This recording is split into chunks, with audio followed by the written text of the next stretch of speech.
on track to break the single-season record for receptions by a tandem.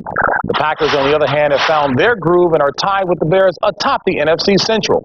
And much of Green Bay's success can be attributed to its stellar defense, currently ranked number 2 in the league. And when you talk Packer defense, you almost always have to start with their awesome front line led by Reggie White and Sean Jones. And Howie, I know you've seen these guys for quite some time. What sets them apart from the rest?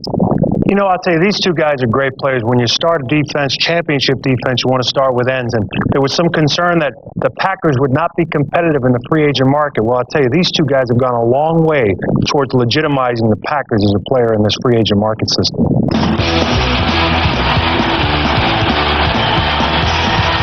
Yeah, it's cold and it's raining. We're here in Packer weather at the Packer Hall of Fame. We're here to talk to Sean Jones and Reggie White, two guys that have amassed over 250 career sacks. Packers feel they're a contender. These two guys are two of the big reasons why. When you left Philly, Reggie, and you came here, I think you shocked a lot of people when you came to Green Bay. Green Bay was just a stop since it was close to Detroit, because I visited Detroit, and my agent said, okay, let's hop over to Green Bay. And I'm like, man, I'm ready to go home because I'm tired. And it was a snowstorm, and they had canceled all the flights. So Green Bay sent a plane and came over, and I really liked it. And on the way back, I told my agent, I said, you know what? I may end up shocking the world if I sign with Green Bay. Well, for me, it was just, after 6 years in Houston, it was just an emancipation process. So it was just like getting out of there, and for the first time in my career, just being able to concentrate solely on football. That's what brought me up to Green Bay, and it's been great. When you were at the Raiders, you griped and moaned to me that you were the one that had to play the draw on the screen and the run while I rushed the quarterback. And now you're in Green Bay, and you're doing the same thing, because I noticed Reggie over there, there's no telling where he's going to go. He's lined up 3 yards outside the tackle, and he's coming. I'm a little bit older now, so I understand that a little bit better. With the free agent signings of White and Jones, the Packers hope to attract more big-name players. What did you say to Keith Jackson? Is Keith Jackson, number one, is he a rented player? I saw him last week, and it was 45 degrees, and it looked like he was getting ready to go to a ski resort. Does he know how cold it's going to get here, and what have you said to him to try to persuade him? I tried to persuade him, and I gave up on the persuasion because I think Keith was thinking more on the cold aspect. I told Keith, I said, see, the sad thing about it, if you don't get up here and you miss God on this, when we die and go to heaven, God will put you on the cold side. He's going to put me on the warm side. Today, the Pack faces the Lions, but it's the Dallas Cowboys who haunt them in the big games. And we haven't matched up very well, quite honestly, with those guys, and they've made plays on us. But I think what's a little bit different this year than in previous years is that we go on the field now expecting to win those games, and we expect, if we see Dallas again, we're going to expect to win that game again. We got to find a way to stop letting the Dallas Cowboys make big plays on, in particular on the defensive side. How much of a burden do you feel it is on you, especially, but the both of you, to bring a championship back to Green Bay? Well, I think that's why both of us are here. This is probably has the greatest tradition amongst any team in the National Football League. And if you win one here, to me, it's unlike winning one anywhere else.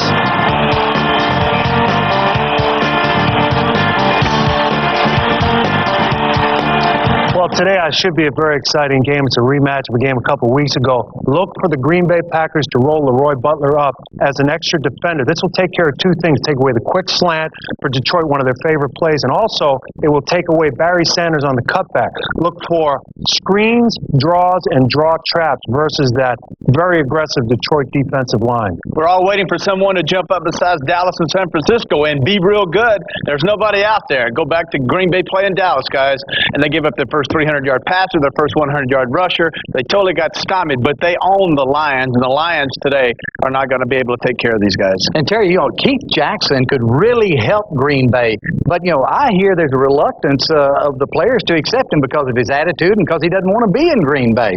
Now, what the coaches are going to try to do with Jackson today is play him close to the goal line, try to let him have a little success, maybe even score a touchdown with a touchdown pass. Maybe that'll help the transition. Yeah, well, that reluctance, if I were a player and here comes Falcons, Keith Jackson. Oh, good, you guys got a winning record. I'll come play with y'all now. That's garbage. I don't blame him. I would be ticked off, too. I can't stand prima donnas. Keith's always acted like a prima donna, and I was in Green Bay, and I hope, for goodness sakes, he has to stay up there, and they can never get rid of him. He deserves it. Inside of heaven, JB. It'll be interesting to see if all that talent's wasted the rest of the year because he needs some numbers so he can get a big contract with another team. Shamuro's not doing a bad job, guys. He's a pretty good tight end. Howie, he says he doesn't like prima donnas. My goodness. Hey, Jimmy, on the positive side. Green Bay on the positive side. Detroit on the negative side typify the surprises and disappointments in the league. Well, there are two surprises, but some other teams have also caught my eye.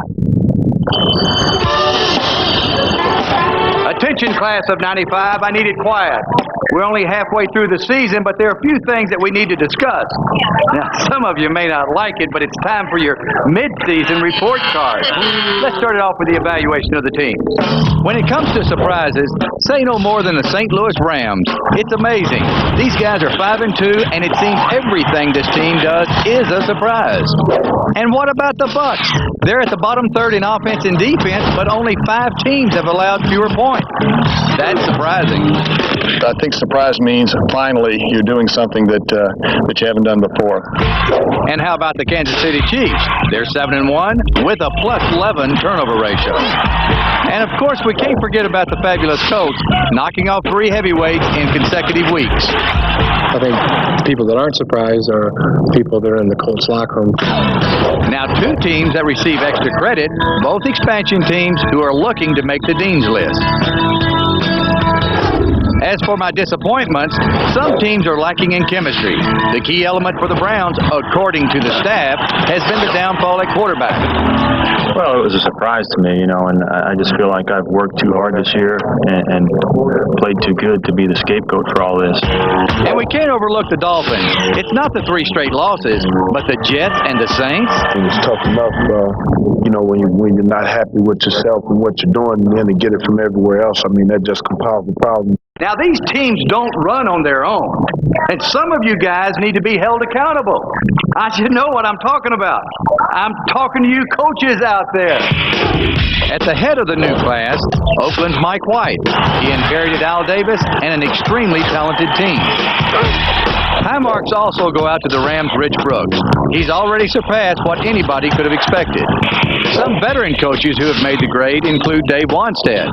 He obviously paid attention in my class. Working for him for 18 years and being in locker rooms after games, I never remember him giving out a ball at halftime. Some coaches playing catch-up include Bill Parcells. He had the toughest schedule, which could account for their league-low 96 points. But on the other hand, Don Shula's Dolphins have had the easiest schedule. Their difficulties have led to everyone's frustration. I know our fans are disappointed, certainly,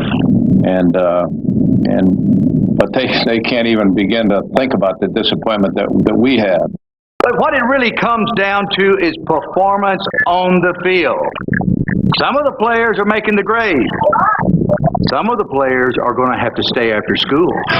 One who is making passing grades, Chicago's Eric Kramer, already with 16 TDs, surpassing his previous season high of 11. Another quarterback with honors, Steve Bono. He's thrown 15 TDs and only 4 interceptions. As for the freshman out there, the Cardinals' Frank Sanders is at the top of my list, along with Chicago Bear running back Rashaan Salam. And a big surprise has been 6th-round steal Terrell Davis for Denver. And how about Hugh Douglas of the Jets, tied for 2nd in the sack race? For the most part, I'm very proud of this class. But you're going to have to show me something during the second half of this season. My first year in the league, I was all concerned. We were losing games, and I talked to Al Davis. Al Davis said, "Hey, Jimmy, just slow down just a little bit. It is a long, long season. A lot of things can happen in the second half, Terry." That's the most pathetic. You have sunk to a low height. We don't talk to you about coaching. We leave you alone on coaching opportunity. Professor. You look at the halfway mark, and automatically I go back and ask some people, give me some stats on Vinny. Let's do some research. We come to find out, poor Vinny Testaverde, I know what it's like to be benched. It's humiliating. And the finger is pointed at you that you're the reason that the team is struggling. The Browns are 3-4. Last year at this time, time they were 6-1. Well, folks, Vinny is knocking the world down. He's one of the top-ranked quarterbacks. He's got better stats than anything he has ever had in his life. The yards this year, look at my card, 362 yards this year at 3-4 to 211 last year. And once again, panic has set in at Cleveland. I got to believe Modell, once again, it says, Belichick, you either get it one, boy, you out of here. Terry, and if David Shula for Cincinnati wins this game against Cleveland, he's working for a franchise that shops at Kmart. They're going to get against Cleveland. They paid $17 million for a receiver. If he wins today, they need to get off his back. Yeah, I figured out what they're trying to do in Cleveland. They're going to put in that wing T offense that Marv Levy ran in 1978. That's why they're running with Zaire. 3 or 4 guys that are impressed me. Bono. Kansas City has learned, along with San Francisco, there is life after Joe Montana. This big guy, Bazzelli, down in Jacksonville, he's going to be an all-pro. Reuben Brown, the offensive guard from Buffalo, great draft pick. And I'll tell you, the third guy, Brunell, Philadelphia is kicking themselves in the rear end. I knew this guy was a player. I didn't know he was this good. It's Sunday, and I want to apologize to everybody. We are being awful mean up here today. Oh no, It's Halloween. Halloween's coming up. Is that what Halloween's yeah, and coming your up. ghost is all over the country. These guys are feeling guilty. Jeff Blake, Gus Surratt, Isaac Bruce, some good names indeed. All right, surprises in the league. All right, folks, still a lot more to come on today's show. He's back, and the D in Dallas now stands for Dion. He's a $35 million Cowboy, and guess what? Everybody is talking about it. He's such a talent that you really need to, as Jerry Jones paid so much money for him, we need to play him in other places other than defense. And it's rather fitting that Dion's return is at the place he referred to as his house. Dion warming up in the Georgia Dome. Back in Hollywood, inside of Studio 7 after this.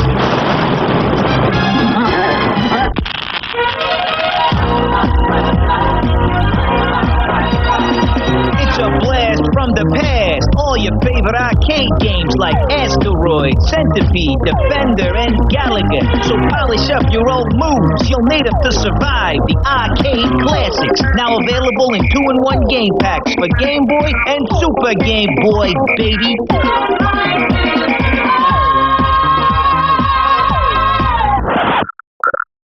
Serving up another great catch. Red Lobster presents the Catch of the Day. What a catch! Week 8 in the NFL saw passes fall from the sky into heavenly hands. But stay tuned to see who made the Catch of the Day. What's Red Lobster doing tonight? We're gonna ooh ya. We're gonna ya. We're gonna ya. And now we're gonna dazzle ya with 2 dozen shrimp, just $8.99, featuring a hot new sensation, roasted shrimp and fresh vegetables, plus scampi and fried shrimp. We're gonna wow ya. We're gonna ooh ya. We're gonna ya. With our 2 dozen shrimp, only $8.99. It's for a limited time, so hurry in now. Red Lobster tonight. The Houston Oilers' Todd McNair earned a salute at Soldier Field. Touchdown, Todd McNair! It's the Red Lobster Catch of the Day. And for a great catch every day, come to Red Lobster. Hi, Tom Bodette for Motel 6 with a new reservation number to remember. Well, I asked a friend in the ad business, and he told me if you want people to remember your commercials, you got to stick some puppies or kids in them. So, here you go. Cute, aren't they? Guess you'll be remembering that number for a clean, comfortable room now. It's 1-800-4-MOTEL-6. I'm Tom Bodette for Motel 6, and we'll leave the light on for you. Halloween night. TV's monstrously funny family is back. It scared me to life in an all-new movie adventure for the 90s. Don't stop to chase any cars! It's gonna be a party that'll raise the dead. Here Come the Munsters, part of Fox's Halloween Bash, Tuesday. 2 top quarterbacks in the NFC, Troy Aikman on the left, Jeff George on the right. Aikman's offense is number 1. George is ranked number 3 in passing himself. And welcome back to Studio 7 and Fox NFL Sunday. All right, folks, the Georgia Dome in Atlanta is the site of today's battle between the 6-1 Cowboys and the 5-2 Falcons. Both teams are atop their divisions, with the Falcons tied with the Rams and the Niners.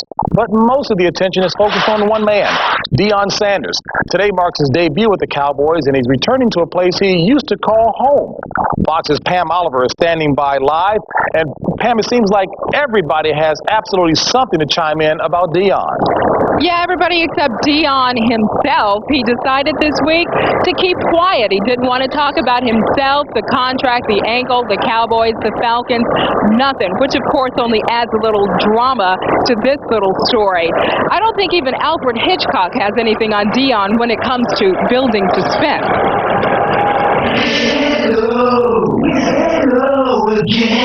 After a 9-month absence and ankle surgery, Primetime makes his official return to his part-time gig.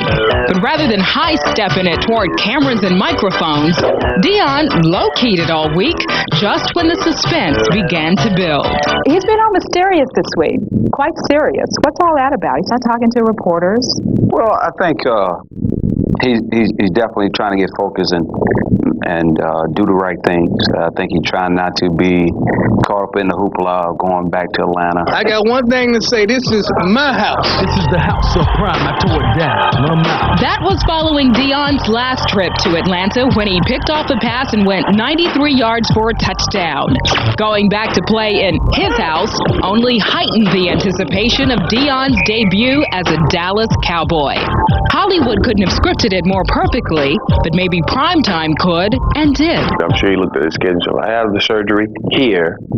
Then I have this day. Boom, I'm back by this game. Okay, that's what I'm doing.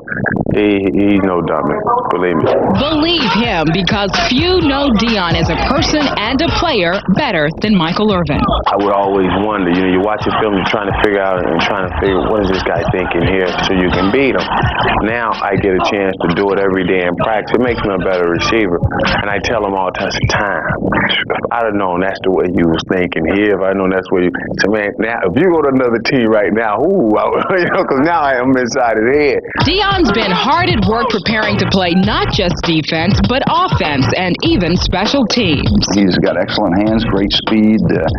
He's one of those athletes that makes everything look easy. He's such a talent that you really need to, if Jerry Jones paid so much money for him, we need to play him in other places other than defense. One thing about Dion, he's a competitor, and he's definitely a determined individual.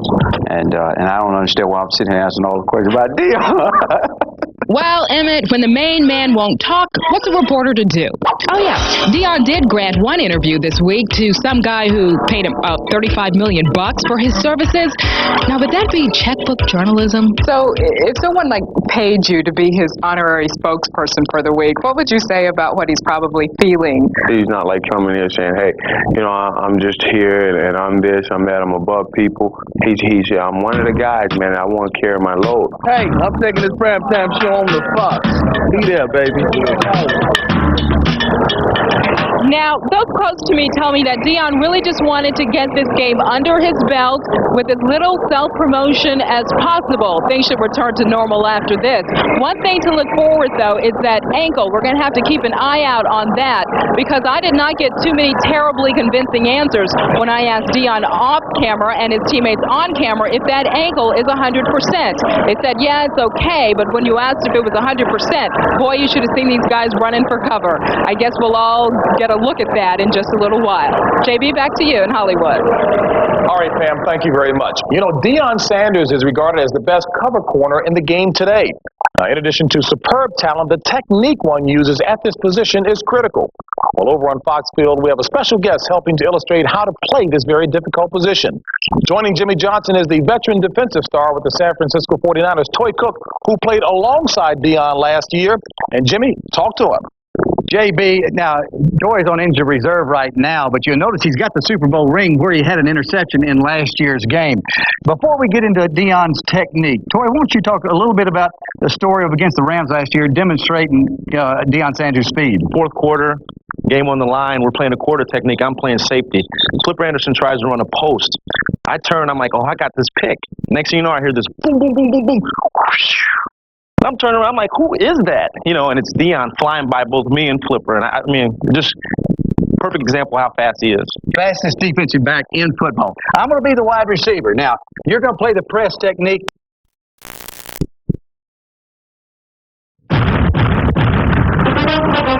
Off to their best start since 1986, the Atlanta Falcons suddenly find themselves tied atop the NFC West. Today, the Falcons will be severely tested against some of the NFL's elite. the Dallas Cowboys will showcase some of the premier talent in the NFL. But the attention will be focused on the much-anticipated return of Deion Sanders as the four-time Pro Bowler bursts into the spotlight and returns to his house today in Georgia.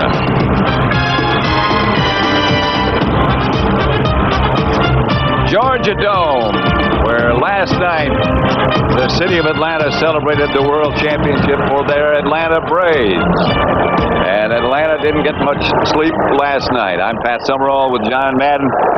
John, the Dallas Cowboys come to town to play the Atlanta Falcons, two of the best teams in the NFL. Dallas welcomes Deion Sanders, but they were still a pretty good football team before he got here. Well, Dallas is a great football team. In fact, I think right now the Cowboys are the best team in the NFL, and we know they have the offense. I mean, they got the quarterback, the wide receivers, a big offensive line, but if they had any weakness, it was generally their defense and specifically their secondary. And when you get a guy back like Deion Sanders, who's the best defensive back in all football, he could just take one guy, one side of the field, and that allows you to do a lot of other things on defense. Today's opponent, the Atlanta Falcons, do something a little bit different. They're the only team left in the NFL that runs the run and shoot, the red gun, they call it. What problems does that present?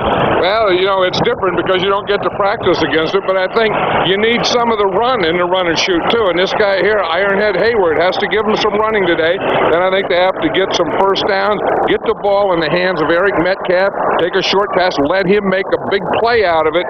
But the one thing that the Falcons can't do today, that's have turnovers. Coming up next, here on Fox, it's the Dallas Cowboys and the Atlanta Falcons from Georgia Dome. John and I'll be back for the opening kickoff when Fox NFL Sunday continues after these messages from your local station.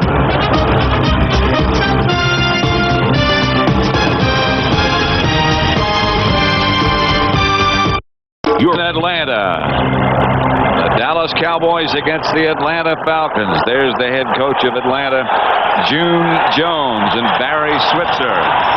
His second year as the head coach of the Cowboys. Atlanta won the toss. Bonio kicks off to Jamal Anderson. And down he goes. Hit by Lang. And let's look at the Falcons' red gun offense led by Jeff George. Having a good year. In front of him, an offensive line that faces a challenge. Whitfield, Tobick, Fortin, Zandowski, and Richards. Craig Hayward will be the lone setback. J.J. Burden, Mathis, Metcalf, and Emmanuel, the wideouts. It's interesting to see where Deion Sanders is going to play, Pat. He's here on the right side of the field or the short side. Facing Burden this time. Hayward gets the carry and gets only a couple. The Dallas defense. Charles Haley, 94, Leon Lett, Russell Maryland, and Tony Tolbert. Just two linebackers today as they'll go with 5 DBs, Darren Smith and Robert Jones. And the addition of Darren Smith gives them speed as well as experience. Brock Marion, Deion Sanders, Darren Woodson.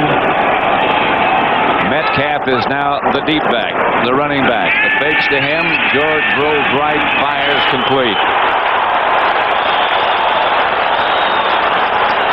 That's one of the things that Jeff George was talking about the other day that they're going to do more of. Usually in this run and shoot, it's usually just a little rollout. What they're going to do today is more bootleg.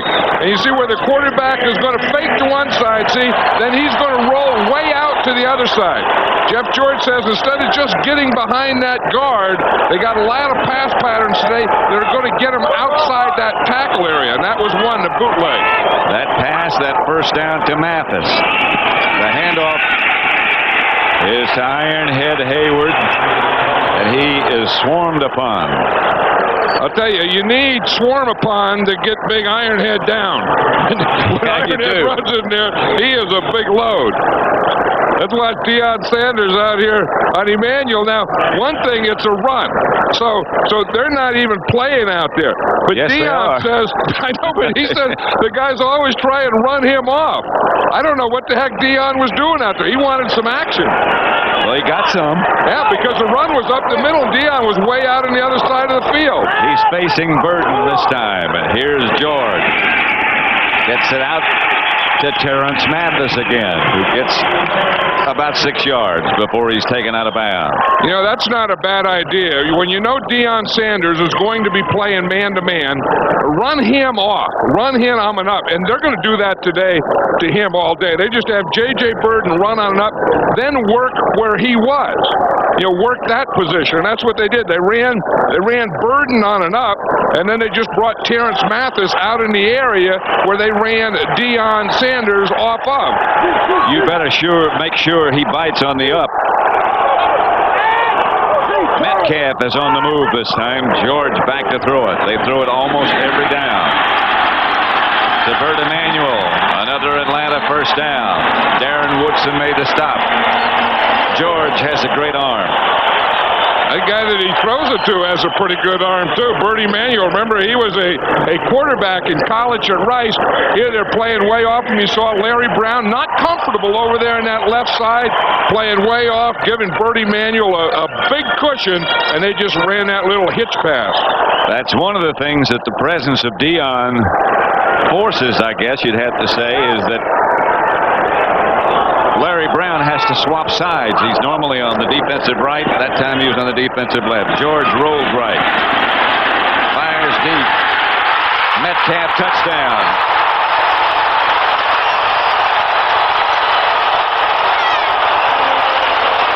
That's the drive the Falcons needed. Yep. No turnovers. Jeff George confidence. Cowboy rush didn't knock him out of his rhythm. Didn't knock him down. He was able to move around. You see here, it's a shotgun. Now, this is what they call dash. He's not going to stay in the pocket. They want to rush at a point in the pocket. He just runs that dash, ran out to the side. They just put Eric Metcalf right down the middle. He split those two safeties, and Jeff George threw a perfect pass. George, 4 out of 4 on that drive.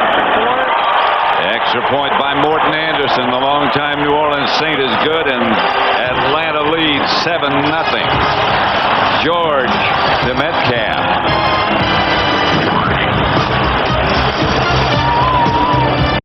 And again, here's Eric Metcalf. George is going to dash out here to buy time. Metcalf gets by here, comes up here on Scott Case, makes a move, and just runs a post pattern. See him here, he redirects here, but by George going out to the right, that bought him time, and then at one position, he got man-on-man on Scott Case, and that is no competition at all. Anderson's kickoff, handled by Brock Marion. Flag on the play. Aikman gets ready. Flag on the play. Ron Blum is the referee. That has to be one of those illegal block from behind, wouldn't you imagine, or holding? I would imagine. As you see holding, say, or holding. Illegal holding. Aikman having a great year, sensational year. One of the best offensive lines, Tuanay, Newton, Donaldson, Allen, and Eric Williams. Emmitt Smith, Darrell Johnston, the two running backs, Kevin Williams, Michael Irvin wideouts, Jay Novacek, the tight end. Long time in the huddle. Kevin Williams improved, in the words of Barry Switzer, 200% between Thursday and Friday. Here's Aikman. Irvin to the 15. Picked up about 6. Jesse Tuggle and Darryl Talley on the stop. The Atlanta defense injured a bit. We'll get to them in a moment. Well, their starting left defensive end, Chuck Smith, is inactive today, as is their starting left tackle, Pierce Holt.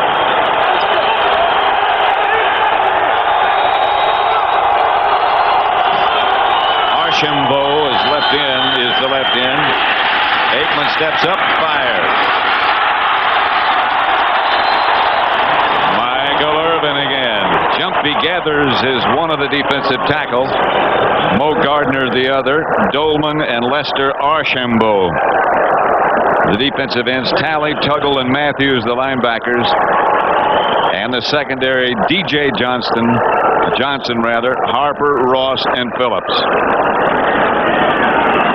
That was Michael Irvin's 73rd straight game with a catch. That's a Cowboy record. Broke the record held by Tony Hill. Here's Emmett Smith, first carry. Emmett bangs it for a first down. Roger Harper made the stop.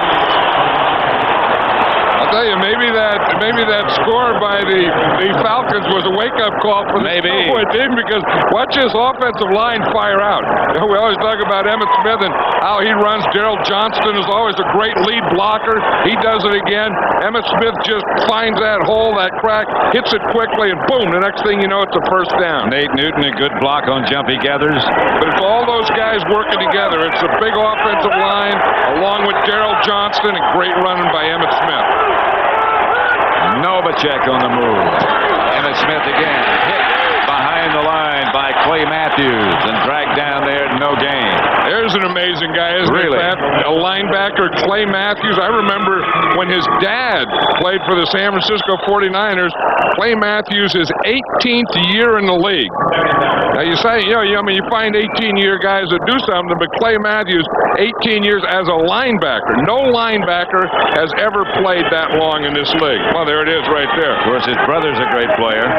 Bruce Matthews with the Houston Oilers, and as I said, I remember his dad, Clay Matthews Sr. with the 49ers. I hate to say it, but I played against him. He's here today. Yeah. Out to Emmitt Smith. Tuggle and Talley. There's Clay Matthews right there. Now she looks different from what I remember. And there's all the grandkids, Clay Matthews Sr. grandkids. My name's Clay and I'm 9. Hi, I'm Jennifer. So that's Clay, number 57's kids. Right. And then Clay Sr.'s grandkids, all here to watch number 57. Now we're talking. They watch a Warrior when they see him play. And he loves it. Yeah, and that's why he plays. I mean, it's still a game to him. 3rd and 4, 3 wide receivers.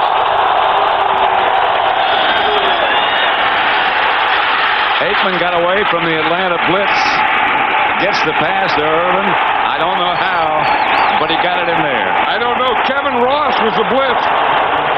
You said the safety came. Troy Aikman gets away. Remember, a couple of weeks ago he couldn't run. Now he can, and the blitz is going to come from right there. There's Kevin Ross. Now watch, he's going to come, and he's not blocked. He has a free shot at Troy Aikman. I don't even know if Aikman sees him, but he's so strong that Ross just went right around his waist. And then boom, he goes out there, and of course, who's he going to look for once he gets out here? And how does he get this ball in there? I'll tell you, I think he can get that ball. When he's throwing it to number 88, I think he can get it in anywhere, anytime.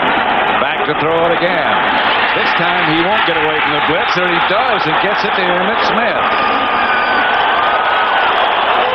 One thing I know, the Falcons looked at the San Diego Charger game, which was the last game that the Cowboys played, and they felt that they didn't knock Troy Aikman down enough, that they let him play a clean game. And one thing the Falcons do is they want to throw him out of his rhythm, but they want to get him to the ground, make him feel that ground, and feel the ground early. Watch him on that. He went from his left hand to get it out to his right hand so he could still throw it after he was down. They ruled him down before he got rid of the ball. It's still a remarkable play. And he's taking a timeout. Mo Gardner just got by Larry Allen to put the pressure on Troy Aikman. Video blimp and its crew to today's telecast. Piloting the blockbuster blimp is Terry Dillard from Lake Monroe, Florida. How they do that? I don't know. We're in a dome. Why would they do that? I mean, we're in a dome. You got a big old roof like this, and why would they even give a blimp to this game? Why would a blimp even come? And then how do you get the shot of the blimp? Terry Dillard, the pilot, can't see the game. No, he doesn't know. 2nd and 14. Here's Aikman back to throw it. Gets it to Emmitt Smith again, and he's stopped immediately by Darryl Talley. Brings up 3rd and long. You know, we talked about Clay Matthews on one side, then Darryl Talley plays on the other side. He's a 12-year veteran. Jesse Tuggle plays in the middle. He's a 9-year veteran. So this is the oldest, or I guess you should say, most experienced set of linebackers in the National Football League. Yet June Jones, the head coach, said that Darryl Talley was still feeling his way on defense. They fake a blitz, back out, then they come back with a blitz. And Aikman fires short for Irvin. Boy, they're going to hurt Troy Aikman. Yep. They're going after him. If they don't pick up that blitz. Yeah, they have to. I mean, they come right up the middle, and watch the shot that Troy Aikman takes here. I mean, the last couple of games, he's had a clean game. But watch this. They fake the blitz, and then they come back up the middle, and watch the hit right here. Boom. Tuggle. Oh, Jesse Tuggle, as he put a hit on Troy Aikman. Watch it right there. Whap. And then whap. I mean, he got the whap from Tuggle in the middle. And Dolman. Chris Dolman on the other side. John Jett back to punt. Punters love kicking inside. Jett hangs a good one up there. They signaled fair catch. The ball bounced after Metcalf signaled fair catch. The ball bounced at about the 3 and then into the end zone. So the Falcons will take over at the 20. Look at Georgia Dome. Pat Summerall with John Madden. 7-0. The Atlanta Falcons lead Dallas. 5:48 left in the first quarter. Deion Sanders making his debut in the blue and white of Dallas. He'll play on the right defensive side most of the time, but if the ball is on a hash mark, he's going to play on the narrow side or hash mark side of the field. George screen pass, Metcalf, well defense. A couple of guys missed, chased out of bounds by Case. One thing, if you look here, see, these are the hash marks. These are the pro hash marks here. So when you look, if the ball is going to be spotted on this hash mark, Deion Sanders should play on this side of the field. And in fact, right now you see him switching. See, here's Deion going over here because he knows that he's playing the short side of the field because that's the side that the hash mark is on. And the other side, of course, would be called the wide side. 2nd and 10. Hayward. Ironhead collides and keeps moving. Darren Smith. One thing Darren Woodson made the stop. You have to like about Ironhead Hayward. I mean, he runs in there and he gets whapped every way you can get whapped, and then he gets up smiling. I mean, to him, it's still fun. It's still a game. And you want to see a record? Look at this. Helmet know why? Ironhead, his helmet's an 8 1/4. I picked that thing up the other day at practice, and that's a 2-hand job. You got to be big in order to carry that helmet around. Oh, yeah, just put it on and off. You have to be big. I mean, forget about carrying it. 3rd and 3. Bert Emanuel makes the catch. George threw it behind him, and he twisted and made a one-hand grab. And they practice this all the time, Pat. This is called a fade stop. And it's against Deion Sanders here. You make it look like you're going to run a fade or an up, and you just stop and turn, and he throws the ball short. At practice, I'll bet you the other day on Friday, they threw 100 of these passes just like that. And June Jones was saying they just discovered this by chance. Well, yeah, and you look, every time you see that, you think it's a mistake. Yeah. There was a ball thrown short, and the receiver had to come back for it. That's a designed, called play. George. Same thing. Same thing on the other side against Larry Brown. To Burden. This is the one. You see, they just go like they're going up. You see, J.J. Burden will come off the line like he's going to go deep for a fade pattern, and then he stops. And then the ball is thrown behind him, and he just makes a twist and catches that. Like I say, I always thought that was a mistake, a poorly thrown ball. That is a very accurately thrown ball, called a stop fade. Well executed. He said one of the great things about it is they can work on it on their own. They do. They work on it an awful lot. George misses Metcalf, covered by Woodson. I think that has to be George's first miss, isn't it? I think it is. I mean, that's the thing. You know, Jeff George is one of these guys that is a streak passer. When he gets hot, he can get real hot. Whereas when he gets cold, he can get a little cold, too. But he's been hot so far this first quarter.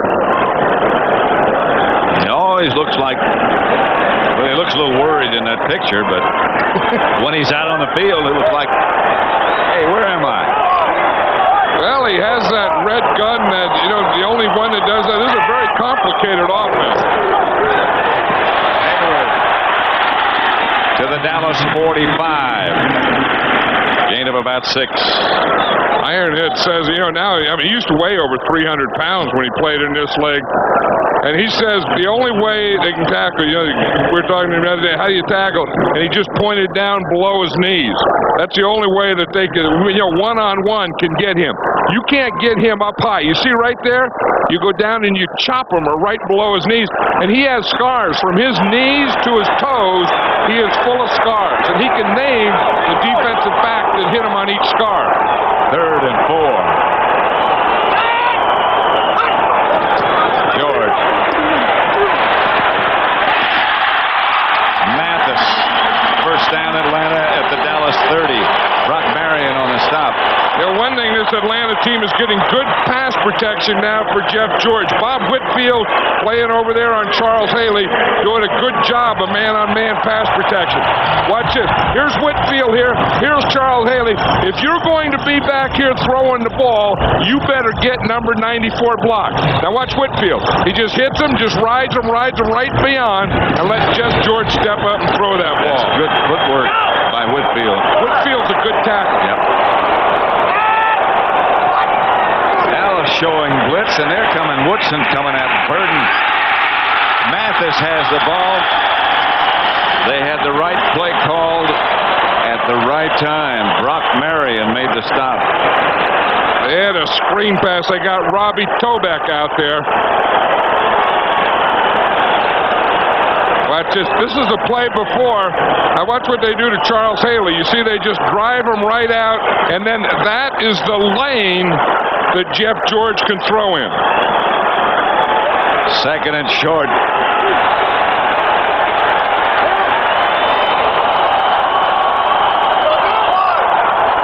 They need about a yard. Hayward is the deep back. It's an audible. Timeout. He went from a play to an audible to timeout. The Falcons lead 7-0. 1:02 left in the first quarter. Georgia Dome. Beautiful outside, windy, but it's always ideal conditions inside. Charles Haley and his Dallas defensive companions facing a real challenge from this red gun offense. Charles is probably thinking right now, I better get back there and get a hit on number 1 because I don't think anyone has yet. But he's come for Hayward. Got the first down, I think. If not, he's going to argue for it, isn't he? He's going to stand there to make sure he has it. You know, Ironhead is weighed every week. He weighs 250 pounds now, and he gets paid $10,000 for every time he weighs 250 pounds. That's not a bad deal. I mean, what he weighs today, I don't know. Well, Junior Jones says, I don't want to put any pressure on you, he said to Craig Hayward. I'd like to have you at 250, and if it becomes a problem, I'll cut you. That's a pressure. And he didn't get that first down either. There he got it. He does. He just throws it down. He just put that big old head in there. He was mad he didn't get it the last time. He was sure he got it that time. He just led with his head and went whop. First down. That helmet's bigger than my first house. That's the end of the first quarter. The Falcons 7, but Atlanta's driving.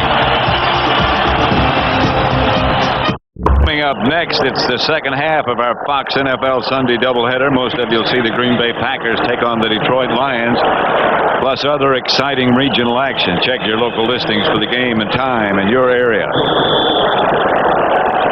Right here at Georgia Dome, it's 7-0 Atlanta. Atlanta inside the Dallas 20. 1st and 10. Something the Cowboys are not used to, being behind after the first quarter. George gets it to Hayward. Hayward inside the 10. Again, they had the right play call. Yeah, that's the thing that they'll run Ironhead Hayward, and then they'll also block him on that roll. And then the other thing that they'll do is they'll start him in like it's a block, and then they'll throw a screen pass to him. And you just see him. See, he starts out like he's running at a blocking angle. He fakes the block, and then he catches the screen pass. Then you get the two offensive linemen out in front. Boom, a good pickoff there, and Darren Woodson has to make the tackle. They'll measure to see if he got the first down. It's inside the Dallas 10. They're a little bit short. Just a very small bit. The thing about Ironhead, he's really turned his life around. He really has. He's a changed guy, and you have to be proud of him, and he's proud of himself. I mean, he's always been a real football player, but he's a real man. Well, he always smiled, but now he smiles, and he's sincere with that smile. He's proud of what you say. He's turned his life around. Yeah, I was talking to Russell Maryland last night. He said when Ironhead was at Pittsburgh and they were at Maryland, when Maryland was at Miami, he said all those Miami defensive backs, after they played him, they wore neck braces the next week. Second down and short. Hayward again. It'll be 1st and goal, Atlanta. Leon Lett made the stop. And you know what Ironhead gives this team, too, and June Jones talked about it the other day, that, this red gun, this run and shoot is the finesse offense. And he said, but with Ironhead back there, it gives you some toughness. And it's a pretty good mixture. You got finesse and boom, but you can't say it's all finesse because you got big Ironhead Hayward back there ramming the ball at you. When he comes out, they have Jamal Anderson, who goes about 240. His nickname's Fat Fat. You got to love him. George Hayward struggles to just outside the 5. Stopped by Haley. Yeah, when we were talking last night to the defensive coordinator of the Cowboys, Dave Campo, he was saying, you think of Jeff George and you think of the wide receivers. He said, but this is a run and shoot offense. And he said, the first thing you have to do is you have to stop that run. Mm-hmm. That Mouse Davis, who's an assistant here, who was kind of the father of the run and shoot, always starts off base that you have to be able to run the football. Play number 14 in this drive coming up.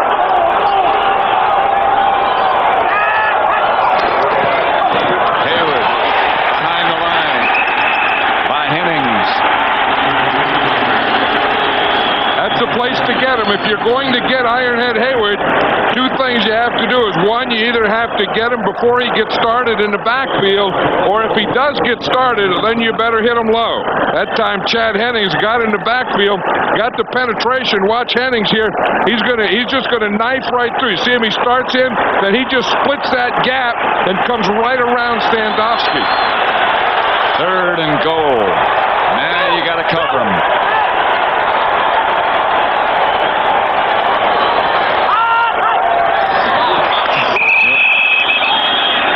He gave a signal out here to Bertie Manuel. Yep. And that's a signal for that fade. And I bet they were going to run that fade stop again on Deion Sanders right down here. Well, they got out of sync.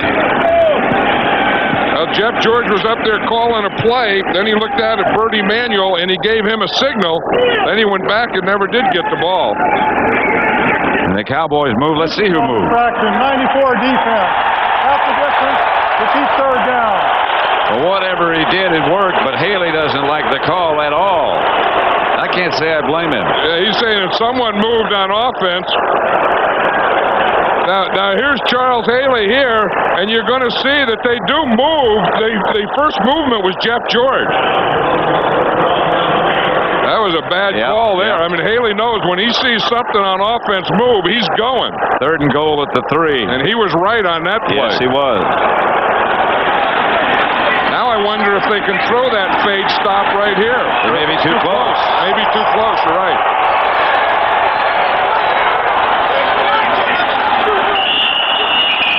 Play clock went all the way down, and the Falcons had to take a timeout. And that's the second time on this drive they had to take a timeout because of the play clock.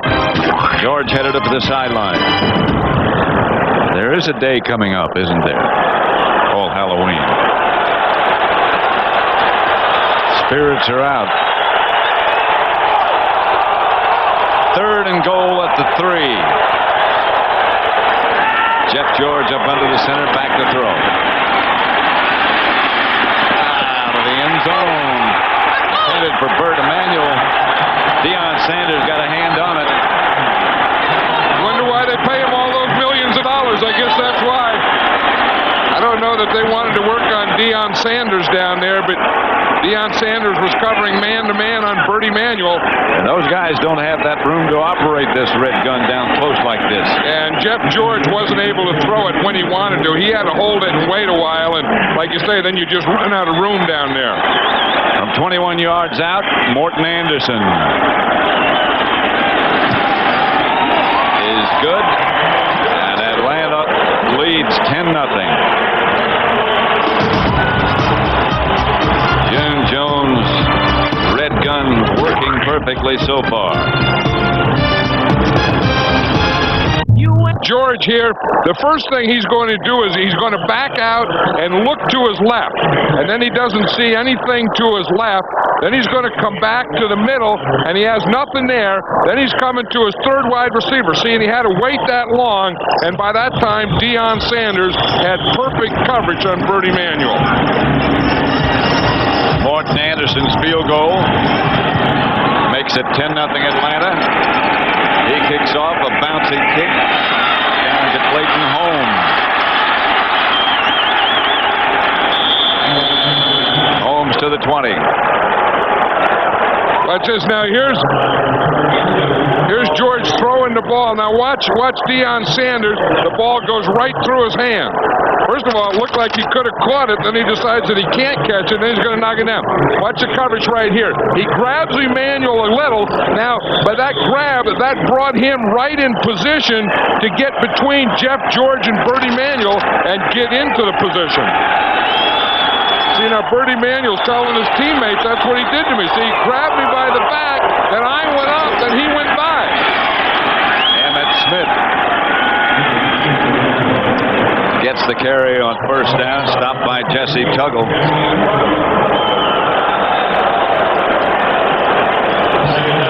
You know, one thing these, both on offense and defense, although this is only the 2nd time the Cowboys have had the ball, but looked like the Atlanta Falcons have really kept them out of sync. It looks like the Falcons have come out here and put the Cowboys on their heels. Well, the key is they've kept the ball.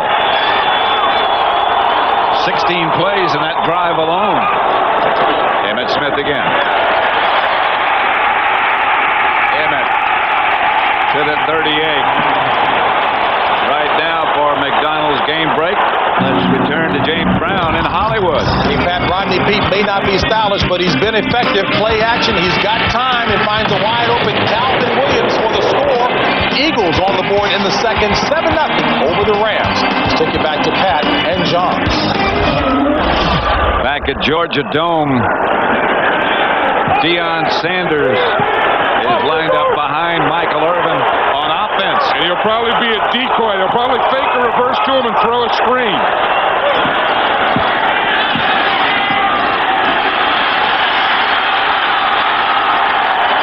Successfully to Emmett Smith. Yeah, they said that that's what they were going to do the first time, put him in on offense, and then the Falcons say, there's Dion. So instead of giving him the ball or throwing it to him, they were going to fake it to him. So what they did is they put him out there by Michael Irvin. See, they put him out here. They'll bring him here on the reverse, fake the reverse to him, and then they're going to throw a screen pass to Emmitt Smith. See, they bring him here. Everyone's going, 21, look out for Dion. Then they were going to screen back to the area that he left from. First down. It's something. It's an offensive play. Emmitt Smith again. Gets into Atlanta territory. Picks up about 4. Sanders had gone back to the sideline. And Kevin Williams was back in the game. So Dion's offensive effort so far has been one play, a decoy. Yeah, and the thing is he's been out there on defense a lot today too. So, one of the things that you talked about earlier in the pregame show, and Dion talked about, is he's not in the best shape of his life because he had the ankle injury. He hasn't been able to do a lot of running while he was rehabbing. That was Novacek on the move, but this is Emmitt Smith straight ahead. Does not get a first down, only a couple of yards. That guy number 73 down in the ground, that Larry Allen, I think right now, although he was beaten one time today by Mo Gardner, but I think he's the best guard in football right now. He can be devastating. I mean, you watch the things that he does on run blocking and on pass protection. I mean, he just fires out and knocks them backwards. 326 pounds, at least. He doesn't look that big. 2 yards. Aikman to Irvin. Now, is that a pretty good move? He just gave a hip slap to D.J. Johnson. That's a defensive lineman pass rush move. Watch this. When he catches the ball, D.J. Johnson is number 44. But watch him when he catches the ball. He's just going to give him a head slap with his right hand. Yep. I guess we're going to get it right here. Watch the head slap right there. He just gives him a head slap, pushes him right by, push, and then just goes whoo. Olay. He'd already beaten him with the fake, and he just accentuated it with the push. Novacek on the move. Aikman, Irvin, incomplete. A little bit behind him. D.J. Johnson and Harper close by Irvin. Roger Harper's number 47, and he is a big free safety. He weighs about 230 pounds. So when you run in there, you see that 47, and he's playing deep in there, that deep safety, that's like running into a linebacker. I mean, that Harper's a big guy. See, and now Michael Irvin doesn't want to run anymore, and Troy Aikman doesn't want to lead him into Harper. Right. So part of that is Michael Irvin coming under control. The other part is Troy Aikman not leading him into that safety. On second down, it's Emmitt Smith, and Emmitt inside the 10. Harper and Ross converge on Smith. Yeah, this defensive line is beaten up, and they can't stop Emmitt Smith. And I think that the Cowboys are starting to realize that they're just going to give today a heavy dose of Emmitt Smith. I mean, that big offensive line just rolling up guys, making big holes for Emmitt. Of course, at the end, there's still going to be 4 or 5 guys there to get him. First and goal at the 9. This drive has been Emmitt Smith, and now Darrell Johnston gets down to about the 5.5. They know that moose everywhere, don't they? Yep. In fact, June Jones was saying before the game, he said there's going to be so many Cowboy fans here today that we may have to have our guys using earplugs. Well, that's the thing about the Cowboys. Wherever they go, the hotel, the stadium, there's a mob that follows. Oh, yeah, they have you talk about lobbies and all-league lobbies and all-pro and all-time lobbies. A Saturday night Dallas Cowboy lobby is an all-time all-pro lobby. Smith to about the 1-foot line as Emmitt Smith stopped and finally wrestled down by Clay Matthews. That's not a bad place to run if you're going to run, get behind Larry Allen and Eric Williams. That's about 700 pounds a guy right there. But here's Larry Allen right here, and here's Eric Williams. And you just watch how they just fire out on their guys and just move them right off. And then the guys that they don't move off, Daryl Johnston will move off for them. This is a two tight end setup. Stone. This is Novacek in the. This is Emmitt Smith. Let's go ahead and get him in the end zone first. That drive, with one exception, was number 22.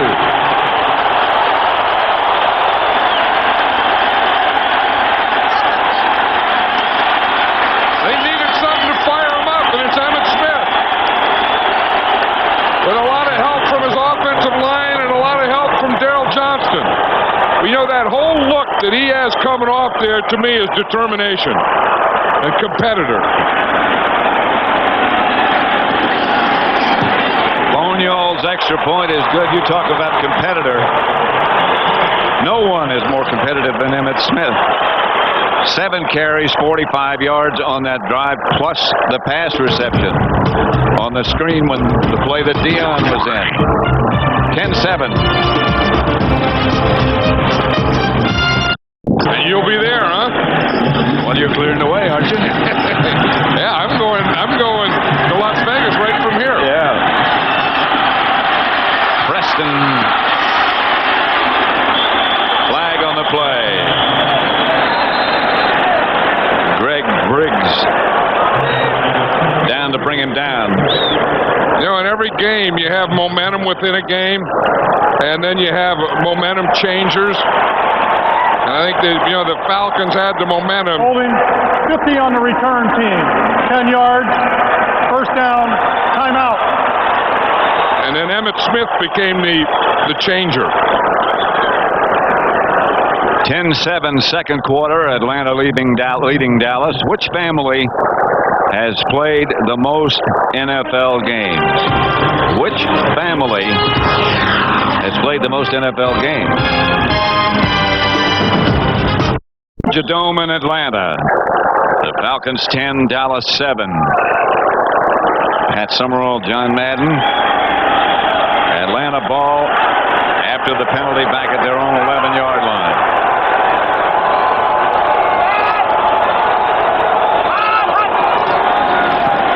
George, chased by Tolbert, gets the ball out to Metcalf. Gets up and down in a hurry.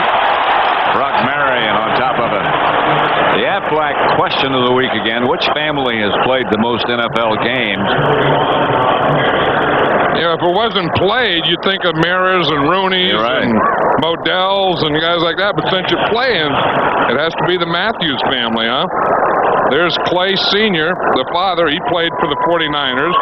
Clay Jr., of course, plays for the Atlanta Falcons. And Bruce plays for Houston. And when Bruce steps on today, that will be the 500th NFL regular season game this family's played. This is Hayward. Tripped up by Scott Case. Could be another Matthews on the way up. Yep, here they are. They all have their Falcon jerseys on and their Dion Who signs. Here's all the Matthews kids. Look at that Look at that Matthews there. Clay Sr. played here. He's an All-American at Georgia Tech. Yeah, that's a big old group of Matthewses.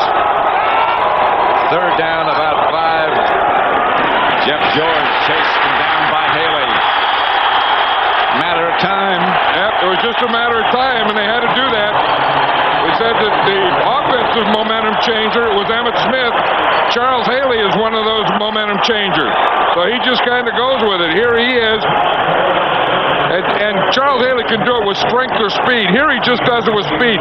He gets past Bob Whitfield before Whitfield really gets out of his stance. By the time Whitfield gets up there and ready to go, Charles Haley is already beyond his outside shoulder.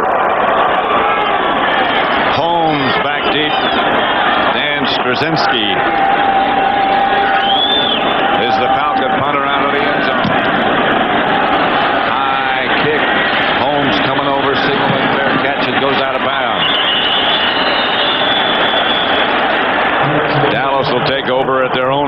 44-yard punt out of the end zone. Coming up next, don't forget Green Bay, Detroit, New Orleans, San Francisco, and Tampa Bay against Houston. That's that game you were just talking about. When another Matthews steps on the field. Yeah, and when that happens, Bruce Matthews for Houston, again, that'll be the 500th game the Matthews family has played. Atlanta 10, Dallas 7. Dallas first and 10 at their own 46. It's going to be interesting to see how the 49ers do today with Elvis Gerbach starting his second game. He did very well last week. He did. Aikman. Irvin.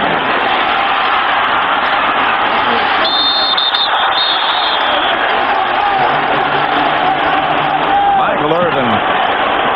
I think this is all the Cowboys need, is they just needed their defense to get them the ball. I mean, early in that first quarter, Atlanta controlled the ball, and the Cowboys just didn't have it. Because when you get it, and this team has Michael Irvin out there, and they have Jay Novacek, and they have Emmitt Smith that they can hand it to, that big offensive line, Johnson leading. I don't think there's any defense in this league that can stop them. You just got to keep the ball away from them, which That's Atlanta probably did. the best defense, that and no turnovers. Emmitt Smith to the Atlanta 40. And then they just give him a heavy dose of Emmitt Smith because this defense can't stop Emmitt Smith. And this defensive line can't handle the Cowboy offensive line, and they can't handle Emmitt Smith. I mean, this is kind of the midpoint in the season, and I would think if I had to pick, who's the best player in the NFL right now, I'd have to say it's Emmitt Smith. I wouldn't disagree. I don't know that you'd be an argument because I'm not sure who the second best guy would be. Aikman to Kevin Williams this time, and he gets a Dallas first down at the 25. He's got so many places that he can go, and he can get it there. Maybe that's the second best guy right there, Troy Aikman, which is scary when you have the first best player and the second best player in the whole league. Troy Aikman was saying last night that he wants to get the ball more to Kevin Williams. He said it's not Kevin Williams' fault. And he said he looked at, the last game they played, and he even told Kevin Williams, he said, I have to get you the ball more. You've been open. You've done everything that you've been asked of, and I just haven't done my part for you. Cowboys go with Kendall Watkins, two tight ends. Aikman back to throw it. Incomplete. Anthony Phillips, the defender, intended for Irvin. We have 2 minutes left to play in the first half. Atlanta 10, Dallas 7. Home at Georgia Dome, they don't acknowledge in Atlanta. One guy that hasn't caught a pass yet in this game is Jay Novacek. Right. You'd expect that one of those should be coming up shortly. This would be a good down right here. It's also a good down for Emmitt Smith. Almost broke it. Tripped up by Tuggle, or he was in the end zone. Yeah, I think right now that the Cowboys know that they can't stop Emmitt Smith just running here in this left side. It's a draw. They get Chris Dolman up the field. Chris Dolman is rushing the passer. Mark Tuinei just pushes him by. Dolman just runs himself out and creates such a big hole that you could darn near drive something through it. Did you see the block that Nate Newton got on Gathers? Yeah, Nate got that drive block, and that's the other part of the play. Aikman. Emmitt Smith at the 5, where it will be first and goal, Dallas. Nate got another good block on Jumpy Gathers there that really helped open that hole for Troy Aikman to throw the ball. Watch Nate here. He'll drive Jumpy Gathers in here. We get it out here, and this is the lane that Troy Aikman throws the ball. You see, you not only have to have an open guy, but you see Nate Newton coming down there. He knocks Jumpy Gathers all the way out of that line, and then Troy Aikman can just, in essence, play catch with Emmitt Smith. This is a Dallas timeout. Don't forget, coming up at the Dockers halftime, JB and Terry. Scores from around the NFL, and Buster Mathis Jr. An interview. There's a helmet down there in the field. Someone left their helmet out there in the field. Kevin Williams is just taking it off. Kevin Williams, there was no Michael Irvin. There was no, yeah, but there ought to be a head in every helmet. Should be. So there was a helmet was in the huddle with no head. Well, it's Halloween. I know it. And Michael Irvin just left his helmet in the huddle and walked off the field. Ron Stone now, we started to say this a minute ago, is lined up as an eligible receiver, a tight end on the right side. This is Emmitt Smith. To the 2. A dose of Emmitt. I think a heavy dose of Emmitt because I think the Cowboys know that the Falcons can't stop him, and I think the Falcons know that they can't stop Emmitt Smith. And it's just going to be just enough to slow down the pass rush too. And after a while, once you can't stop Emmitt Smith, then the Cowboys can do anything they want to. 2nd and goal from the 2. Didn't get in. Hit at the 1 by Ken Tippins. Hey, Tippins came across. He saw that. Yeah. Daryl Johnston got a good lead block. Watch number 48 Johnson here. He's going to get a good block. Emmitt Smith starts to run off, and then whack, right there comes Tippins from the side. And Dallas 7. Dallas has it 3rd and goal at the 1. They have used all of their timeouts now.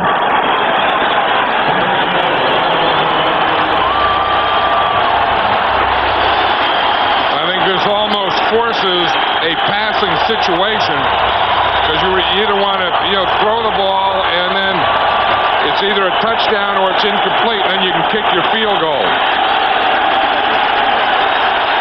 Well, a dose of Emmitt wouldn't be bad either. You don't have any timeouts left.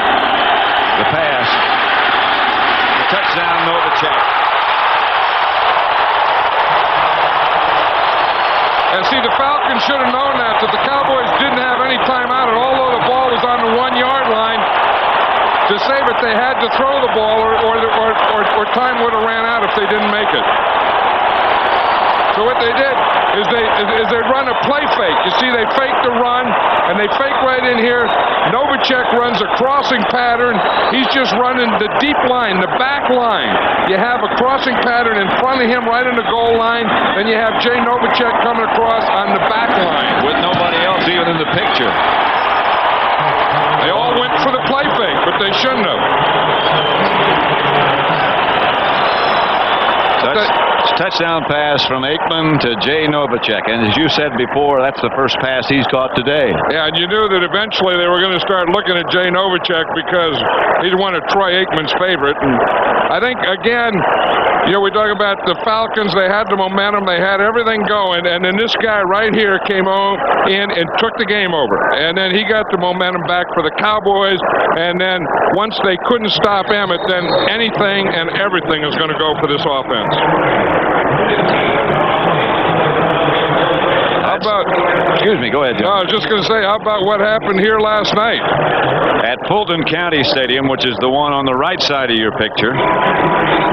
And the new one, the one on the left, the incomplete one, is the Olympic Stadium. That's where the opening ceremonies will be held. That's the Olympic Stadium. Right. Here's where the Atlanta Braves won the World Series last night. And I'll tell you, that was something, being here and watching the game on television and then staying up and watching all the news all night. They were celebrating. I don't know, I went to bed around 12 or 1, and they were still in the street celebrating. I think a lot of people might still be in the streets because there's some empty goods. I don't know where Peach Street is, but I know that Peach Street was closed down, and I think there's a lot of Peach Streets in this town. A lot of them, believe me. Flag on the play. Ken Tippins returned it.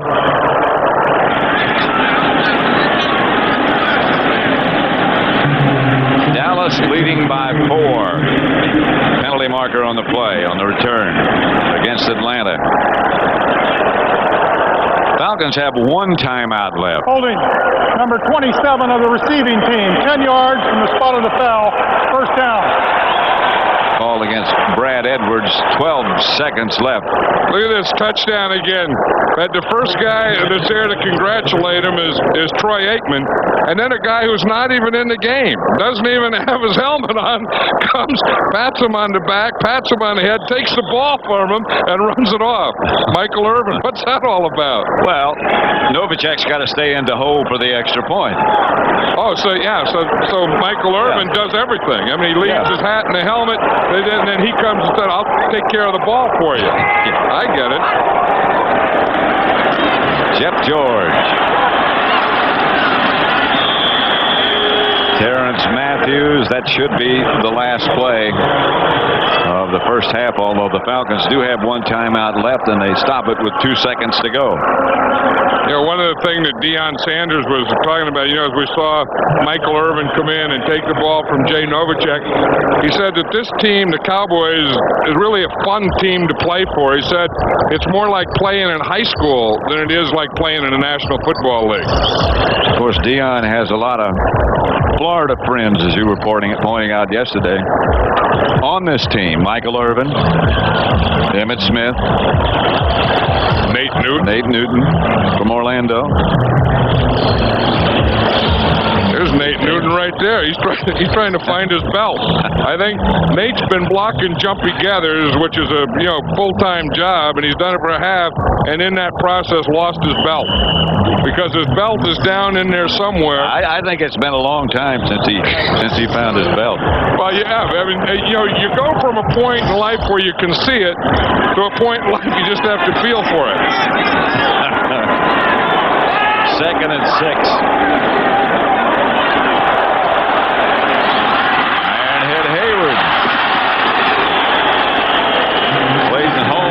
The stop, that's going to be all of the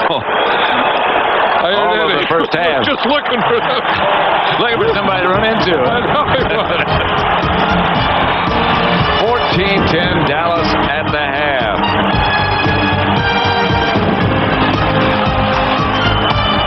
Packers halftime along with Jimmy, Howie, and Terry. I'm James Brown. The game you're watching at the half, Dallas ahead now 14-10. Aikman, Irvin, Novacek, Smith, they're all doing it. Deion returns to his house, gets a little excited, Terry. Opening drive by the Falcons, doing a nice job. Bert Emanuel. Deion saying, hey, I'm in prime shape, big guy. Now, George out, bites time, fires there.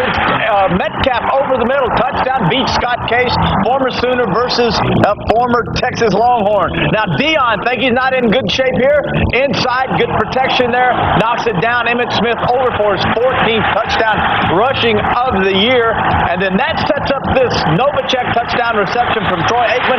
If you can run it like the Cowboys with Smith, you respect that. That opens up crossing routes to the tight end. You see the score, 14-10, Cowboys over Falcons. Dallas had allowed its first opening drive touchdown in the quarter of the season in 35 games, but rebounded. John Casey misses a 38-yarder, no score. Carolina and New England. St. Louis and Philadelphia. Rodney Peete may not be stylish, but effective. Outstanding job. One of the things you do in the West Coast offense, normally you play action, you go to the post. There you see Peete back. There's Williams to the post. He gets by Toby Wright.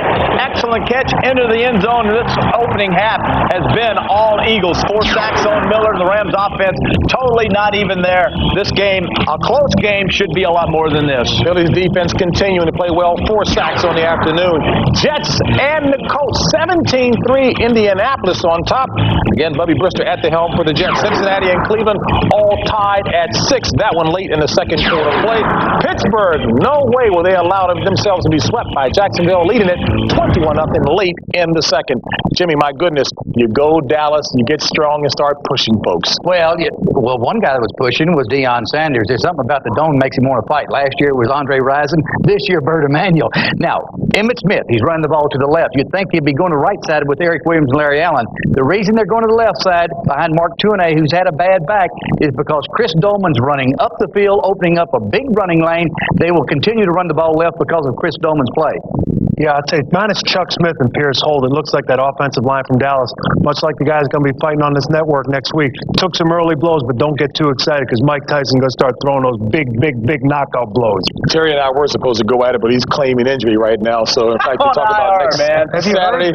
Can you believe that? We're going to talk with the guy who will be fighting Mike Tyson, Buster Mathis Jr. We'll do that after this. 10 at the half at Georgia Dome. That's Stone Mountain in the distance. Pat Summerall here with John Madden, and I think you'd have to say the Falcons early on in the going had the Cowboys on their heels. Yeah, they did. I think, the first quarter was the Falcons' quarter. Yep.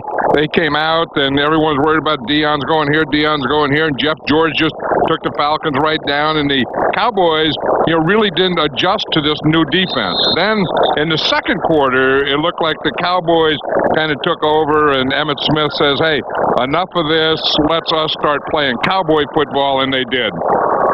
That would be reflected certainly in these statistics. These are done by quarter. And look how the Falcons dominated first quarter, 132-44 in total yards. And in time of possession, they dominated as well. Yeah, and in score. And then you go to the second quarter, and then you see that the Cowboys take over all that they get the 134 yards now to the 38 yards of the Falcons. One big thing, and I think the reason that this game is so close, is that there haven't been any turnovers, right, and especially this one right here. I think that's real big. Like I said earlier, if the Falcons are going to stay in this game, they have to keep those turnovers down to none.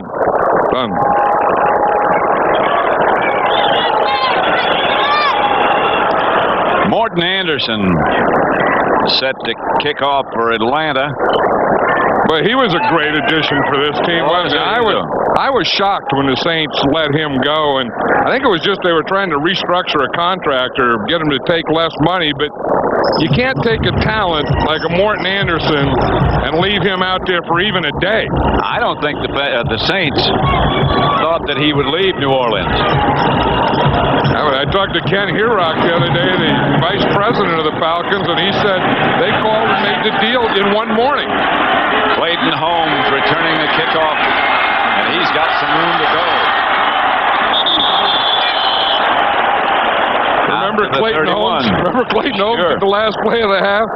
There's Ironhead Hayward. He got the ball. Now watch him. He's going to break loose. Now here you are. You're Clayton Holmes. You weigh about 160 pounds. And you got to take down that 250-pound load coming at you. We added the sound. I think it was more of a point like that and some crash and crinkle. Ironhead looking for somebody to run into. Oh, yeah, because that was the last play. Time had run out. He knew he wasn't going to go all the way, although that'll help his rushing stats. On first down, Smith tripped up by Tuggle right at the line of scrimmage. That's one thing about Tuggle. He's right here. See, they stack their three linebackers like Dallas does. I mean, everyone's doing that now. Tuggle being the middle guy, and when Daryl Johnston starts his league, Tuggle hits that hole, but misses Daryl Johnston. He's a guy that nobody thought was, number one, big enough to play, number two, from a small school in South Georgia. He makes a lot of tackles. Got a nose for the ball, as they say. Michael Irvin makes the catch. The tackle from behind, and he's hurt. He's one of those guys who doesn't allow himself to be hurt very often. Yeah, he's in such great condition and so strong that if he gets hurt, it doesn't last very long. That's right. Daryl Johnston heads out. Dallas will go with three wide receivers, the two normal ones, Irvin, Kevin Williams, and now Corey Fleming.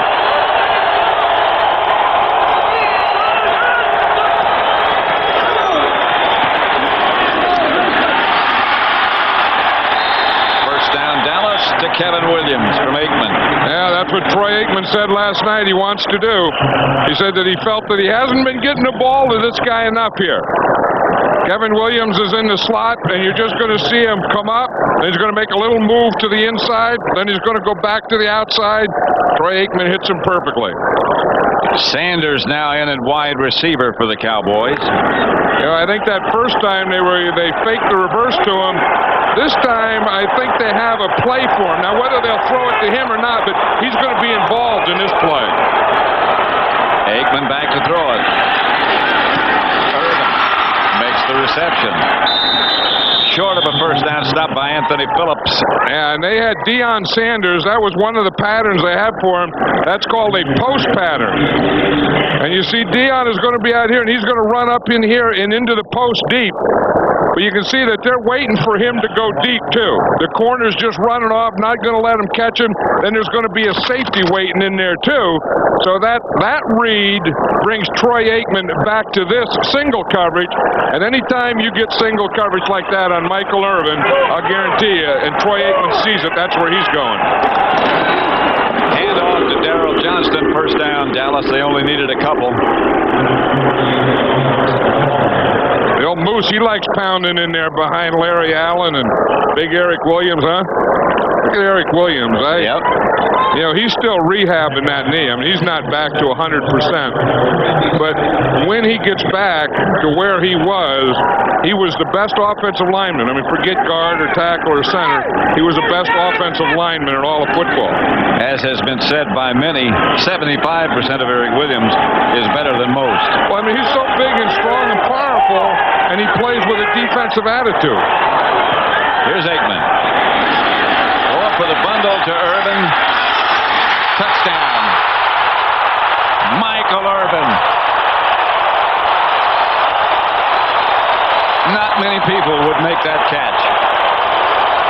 We're talking about what great shape he is and how powerful he is and big and strong, and he used it all on that play.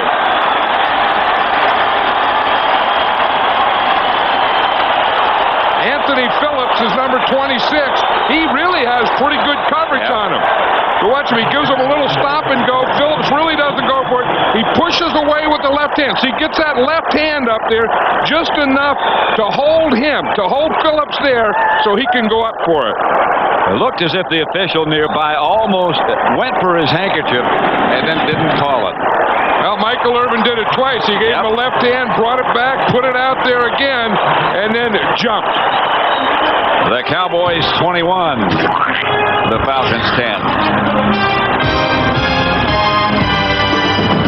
Harvard Pumpkin? Yeah, I did, but I didn't put that much in. I used to just like kind of make a hole in the pumpkin and then punch it through and then punch holes in it. And then you have to say those are the eyes and that's the mouth. And that was it. Then you put a can or some light in it. Yeah. Some light. Mine always had teeth problems. Oh, yeah, I didn't even try for teeth. I just tried for mouth. You know, if you got two eyes and a mouth, I thought, now you're talking about a pumpkin. Michael Irvin has now gained 100 yards in 6 straight games. Speaking of eyes, watch his. Yeah, but how about that hand? He not only, you know, we saw the push earlier, but when you look at it again, he had a push and a pull on Anthony Phillips. And a Chichi Rodriguez. I'll tell you, but he does, I mean, his positioning and his concentration and his hands and his strength, I mean, that combination, and then plus the confidence that Troy Aikman has in him, he is darn near unstoppable. Jamal Anderson is the deep back. Here's George. Out to Anderson through his hands. Incomplete. Yeah, you look where Jamal Anderson's power is. It's really, you know, down below from his waist on down. In fact, his nickname is Fat Fat. Fat? Yeah, Fat. Yeah, F-A-T, F-A-T. And that's from, you know, the waist on down. And what they do is they put him in for Ironhead Hayward just as a change of pace. Well, he's 240. Ironhead 250. So it's not that much of a change in pace. Yeah, but Anderson's a little quicker. We'll see. Flag on the play comes flying in. Robert Jones on the stop. Hayward gets a rest. Rod Blum, the referee. The other change of pace that they get is sometimes they put Eric Metcalf back there and Iron Hayward in the slot. Now that's a change of pace. I mean, that's where you get some real quickness and speed back there. And Fat Fat's not in there. Fat Fat's in there when Ironhead's not in there. Offside, 21 defense, lined up in the neutral zone. 5 yards, repeat second down. Yeah. Your cornerback is offside. Yeah, that'll go down as some kind of record. That's Deion Sanders' first penalty as a Cowboy. And then, that's from playing that tight coverage, that man-on-man, that bump and run. You get up there and you want to bump the guy. And when he's the flanker, he's off the line. Sometimes he'll bring you across that line. 2nd and 5. Anderson. Got a couple. Russell, Maryland made the stop. I think even though Atlanta's down 21-10, they don't want to go into a panic mode. I mean, they still have plenty of time. So what they're trying to do is get a little change of pace here, still keep their running, not go where they just have to pass every down. And just kind of get things going, get some first downs, then maybe get a big play, but try to get some control back of this game. 3rd down, a long yard. Anderson gets it. 1st down, Falcons. Robert Jones again. Number 55 on the stop. 21-10, Cowboys leading. Yeah, the Cowboys have really been able to play the Falcons in this run and shoot, basically with 2 linebackers all day. They've had, Robert Jones in there, and then Darren Smith, the 2 linebackers, 5 defensive backs, Scott Case being the extra defensive back. And other than 3rd and long yardage, they've played that pretty much as their standard defense. Darren Smith, of course, this is his first game back. It's a workout against this run and gun. George chased, and down he goes. Haley in a game with Lett. You see Charles Haley right here. He's lined up on the tight end. He starts to the inside. Like you said, Leon Lett started to the outside. Charles Haley, the end, goes to the inside. And they do this better than anyone. See, Lett starts off to the right here. Charles Haley goes to the left around the corner. And look what he found. Lett occupies 2, and Haley's so quick he can get in behind him. Yeah, by just getting penetration, he knocks off that tackle. Anderson, the ball carrier. Again, it's Robert Jones. And that's why I've always had so much respect for Charles Haley, because we talked about a momentum changer and how Emmitt Smith did it on offense. Charles Haley did it on defense too. I mean, he came in and the Falcons were going, boom, he gets a sack. They start to try and run, get something down here, boom, he gets a sack and puts him in long yardage. 3rd and 14, Haley gets a rest. They got to have Haley in there on 3rd and 14. That's when I'd want him there. Shante Carver at right defensive end. Shovel pass to Anderson. He's close to a first down if he didn't get it. See, he has that speed there that Craig Hayward doesn't have, that little burst that he could get right there in the middle, and then at the end, that extension at the end came very close to getting him a first down. I think if you're June Jones, you're hoping like heck that this is a first down so you don't have to make a decision here to go for it on 4th down. You think his decision would be go? Well, you see his head just jerk back. Yeah. You don't want to make that decision. Not with 8 minutes and 2 seconds to go in the 3rd quarter. You want this to happen. No decision he'll have to make.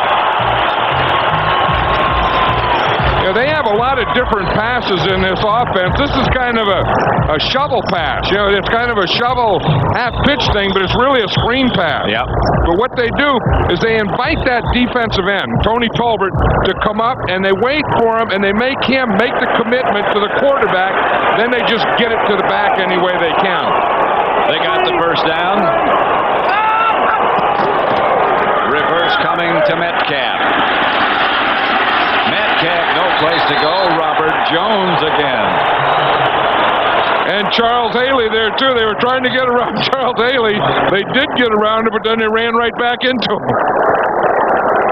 They had this played well. But you see, here's going to be Haley here. He starts to the inside. Jones starts in here. Jones starts back, and then he gets him to cut back inside. And then right there is Jones, and there's Haley waiting again, too. The guy that really made that play, though, was Darren Smith. Yeah, because he made him cut back into Jones, and then Jones made him cut back into Haley. 2nd and 11. Throwing down for George. He has time. He gets it to Metcalf. Metcalf out of bounds, and Atlanta first down at the Dallas 41. They can move the ball with this offense. Yeah, if they can get the pass protection, that's a big thing, and they did that time. I mean, Bob Whitfield did a good job on Charles Haley. There was no stun or anything, and that gives Eric Metcalf time to do stuff like this. And anytime you run a crossing pattern, at some point on that cross, you're going to be open. And Jeff George, if he has time and protection, he'll see you. This is an offense made for Metcalf. 1st and 10. Handoff is to Anderson, tripped up by Haley. Everyone thinks that Charles Haley is just a pass-rushing defensive end. He's a complete football player. I mean, no one's going to make a living running at him. I mean, I've always heard that. Well, just run at Haley. Baloney. You don't just run at Haley. It's the same thing with Deion Sanders. Is that, well, he doesn't tackle. Deion Sanders doesn't not tackle. He just doesn't make a lot of tackles. Doesn't have to. I'll tell you this about Deion Sanders. He doesn't miss tackles. That's a misnomer. 2nd and 9 about. 8, call it. George to throw. Here's that same play again. Trip up by Lett and Darren Woodson. One thing, that was a smart thing, I think, getting Jamal Anderson in there, because all he is a change of pace, and they wanted a change of pace, and now he's coming out. I mean, he's like, in baseball, they have the starter, then they have a middle reliever, and he just does a roll for a while, gets things going, then you bring in your closer. That's what they do. That's what the Braves did last night with Glavine and Wohlers. I would wonder why they needed a closer the way Glavine was pitching. What do you need a closer for?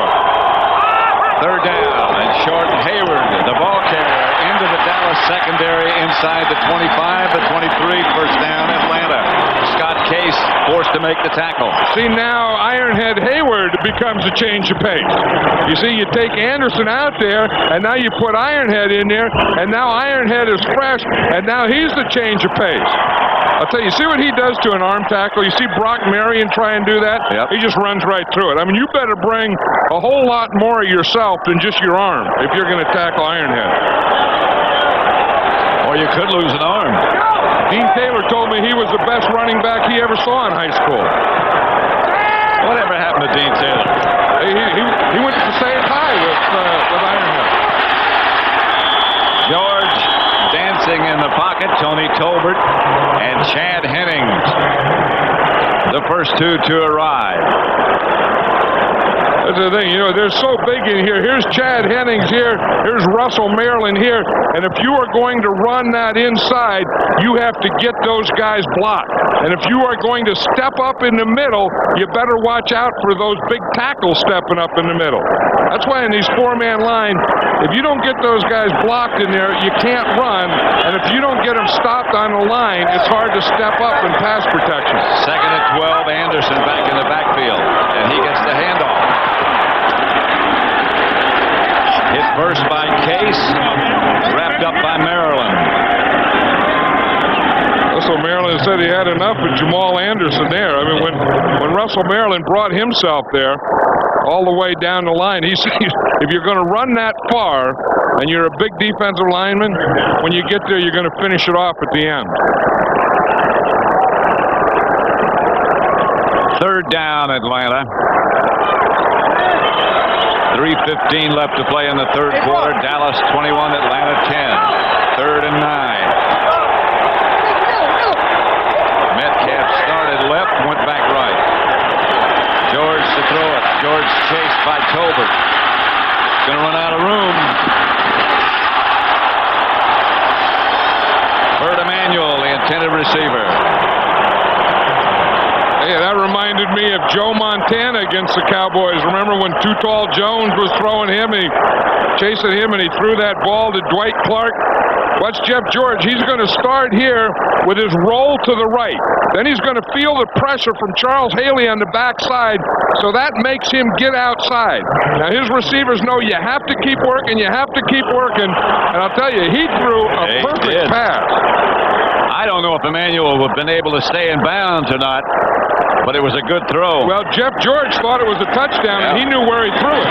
Anderson from 40 yards is good. And the Falcons had 3. 2:50 left to play in the third quarter. 21-13, Dallas. I'd like to thank the Blockbuster Video Blimp for providing Fox Sports with these beautiful aerial views for today's event. Pilot is Terry Dillard with the cameraman Dave Arnold. You know what I can understand? I can understand how, wave. Yeah. I can understand how they can get pictures of the dome, but I can't understand how the dome can get pictures of them. Well, again, it's Halloween. Now, that takes some figuring. I've been figuring a long time. Clayton Holmes brings it out of the end zone to about the 18. Tipton's down to make the stop. Morton Anderson just hit from 40 yards to make it 21-13. Can't beat that. Nothing.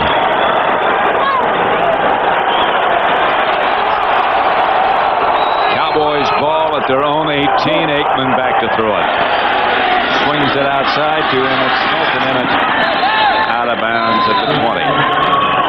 This game summary coming up, brought to you by Budweiser. Dallas has scored a touchdown in each of its last 3 possessions. They've only had 4. Irvin 8 catches, 119 yards, 1 touchdown. Jeff George is 15 out of 19. And the touchdown pass to Metcalf. 2nd and 9.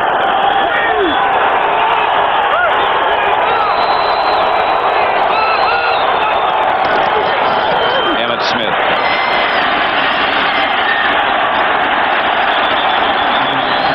About a yard shy of the first down. You've been wondering, I'm sure, about how we got those shots of the blimp. No, are these guys here? Yes. Right here and there? Those are the cameramen? Space above and beyond. And they went up on top of the roof? Outside? Those are our guys. I'll be hornswoggled. They did that. They went up on this roof and then took pictures of the blimp. Did you ever think you'd be hornswoggled? No, but I never thought I'd see guys up on the roof. There's the man. Yeah, he has that goofy look in his eye. I know where he's been. Deion Sanders at wide receiver. He gets the pass from Aikman, the hitch. And Sanders stretches for yardage. On first down, he got about 6. Yeah, they have 3 patterns for Deion. One is that hitch, that little quick pattern he just threw. One is a post pattern, and we saw him run earlier, and they threw it to Michael Irvin. And the other one is an up. Here he is right out here. And again, he'd run deep, so you want him to think he's going to go deep.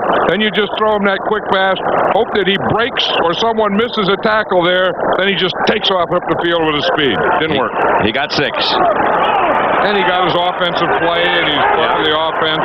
And he's out. Ball. Now he's out. First ball is a Cowboy. That's Emmitt Smith. Emmett got the first down, stopped by Jesse Tuggle.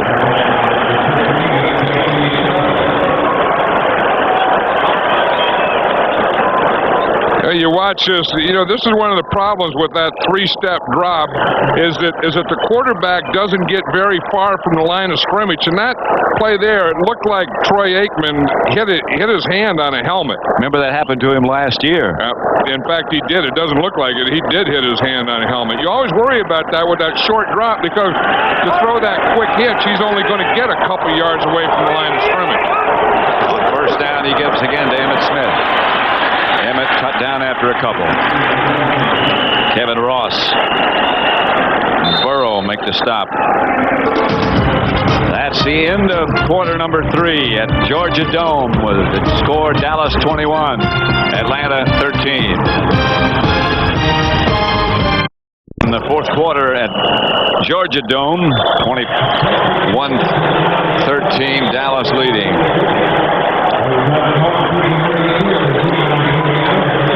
Town was full of excitement last night, as you can well imagine. Yeah, like I said, I was watching the news, and Peachtree was closed, Peachtree Street, a whole bunch of them. Darrell Johnson was the man in motion. Aikman to throw it, Irvin to catch it. First down, Dallas. B.J. Johnson on the stop. They're sort of in, Aikman and Irvin, I mean, in sort of their own zone. Yeah, they are. I mean, you know, that Troy Aikman could just get the ball anywhere Michael Irvin is, and Michael Irvin can get anywhere Troy Aikman wants him to be. And once you get that, I mean, that's something as special as it can be. Yeah. And to me, that's just unstoppable. I mean, that combination is unstoppable, and Emmitt Smith is unstoppable. And Deion Sanders is in at wide receiver to the right. Aikman going deep for Sanders. Whoa, almost a spectacular catch. He should have kept running. The dive by Deion almost brought about a spectacular touchdown. And there's no one that wants this more than Deion Sanders. He gets by one. He's one-on-one. He's man-to-man. But see, if he would have just run through that, if he had not left his feet and kept running through that, I mean, who am I to tell him? But if he just keeps running, I don't know. He's going to get a rest now. There's no one that wanted that more than Deion Sanders. Like he said, he wants to make things happen. He wants to dictate. He wants to be part of the game. He doesn't want to be bored. He's not going to be bored doing that. Here's a guy who can make some things happen. Emmitt Smith. Stopped by Ross after a gain of about 7. You know, one thing about Deion Sanders, I mean, he has this persona and all that stuff, but I haven't seen him, you know, going to practice and talking to him and watching. He's just a different guy, but everyone likes him. You know, I mean, you can just see there in the sideline. I mean, the coaches, he went back there and all the players, you know, patted him on the back and the head. He is one of the most likable guys on any team that he plays on. And that play right there is one of the reasons he signed with Dallas, to get some offense. Here's Emmitt. Inside the 30, and he was off almost. Kevin Ross tripped him up. And if he doesn't get tripped up, you were right, that was a touchdown. He's in the building. Yeah. Well, he's somewhere. He's left over from the Braves game last night. I think there's probably a lot of leftovers from that Braves game, or at least the Braves celebration. A lot of people couldn't get in the game, so they just went out and celebrated. When Emmitt has 100 yards, the Cowboys are 38-3. He has 105 and 19 carries now. I think anytime the Cowboys have Emmitt, period, they win. Aikman to Irvin, incomplete, almost intercepted.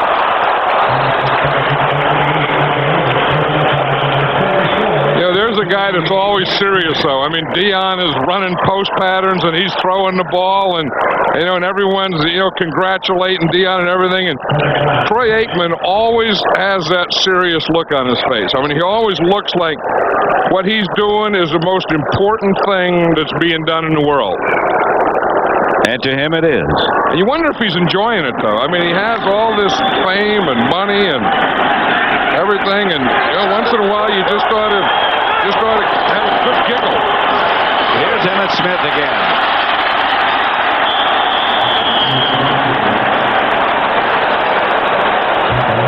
Yeah, that is, you know, we talk about Troy Aikman when he's on and, you know, throwing to Michael Irvin, and then the other part of that equation that's unstoppable is this guy. I mean, you know, and even when you talk to other teams and coaches and players, they never really talk about stopping Emmitt Smith. It's always about controlling. Well, yeah, they always say he's going to get his. Yeah. Behind this group. Yeah, I mean, behind that group. I mean, yeah, I wouldn't say I would like to be, but I would love to have coached this group of offensive linemen. Here he is. Near first down yardage, I believe he got it. Jesse Tuggle. If he did, he got that on his own, because there was a matchup between Emmitt Smith and Jesse Tuggle, and whoever won that gets the first down or not first down. because Jesse Tuggle wasn't blocked. He had Emmitt Smith. And whoever won that battle, that end of the play, that's the end of the play, from this point right there, whoever wins that gets a first down or not. I think Jesse Tuggle won that one. At the end, no question. Yep, and no question on the chains either. A foot short.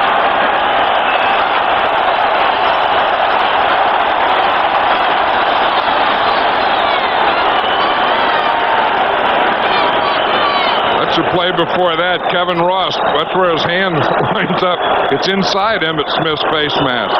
Disappeared. Yeah, that's all the way in. He has his hand all the way into his elbow. 4th and about a foot. And they're going to go for it here. And one thing the Cowboys don't do, in this situation, if you're going to go for it, it would call for a quarterback sneak. The Cowboys and Troy Aikman do not quarterback sneak. This is going to be Emmitt Smith running. 4 out of 5 on 4th down for the season. They haven't had to do this much. Emmitt got it.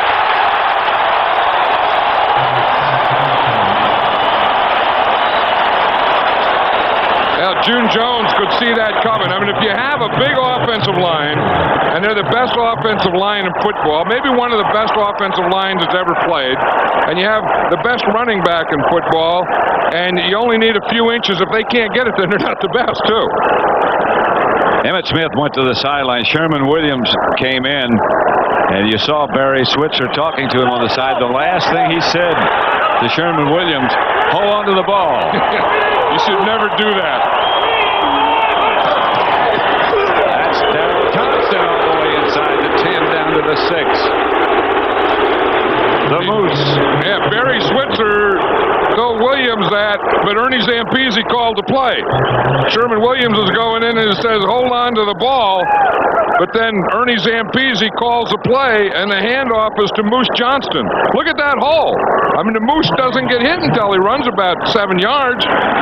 There's Ernie right there. He called that play. He said, if you're going to put Sherman Williams in, I may give him the ball, but I'm not going to give it to him the first play he's in there. 2nd and 1. Sherman Williams is deep. Moose again. And Darrell Johnston touchdown.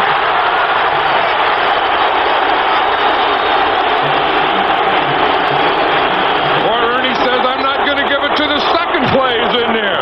I'm going to give it to the Moose twice. From 7 yards out. Once is nice, do it twice. They're still yelling Moose. Well, Barry Switzer didn't have to worry about Sherman Williams fumbling on that drive. There's the football player. Look at this, Pat, when they get going. I mean, TD, TD, TD, TD. That's football. That's all pretty hard to beat. Bonio with Novacek holding makes it 28-13. Georgia Dome, a magnificent structure, but outside, a little substance going on. Look at that. I mean, those are big old steaks with bones in them. You don't see a lot of bones in steaks anymore. That's some barbecue? Yeah, that's just stuff mixed up. Hey, look at there. Boy, there's a big old pot of stuff. A French fried turkey. Oh, yeah. Oh, you can't beat that. And more peanuts.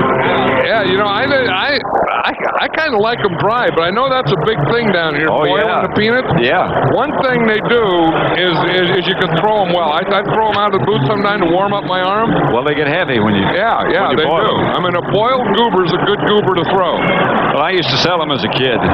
Boiled goobers? Yes. Huh? Yep. I mean, what would you say? Sack of Gerbers? No. I have them in a little sack, and I'd be on the street on Saturday morning. What peanuts? What peanuts?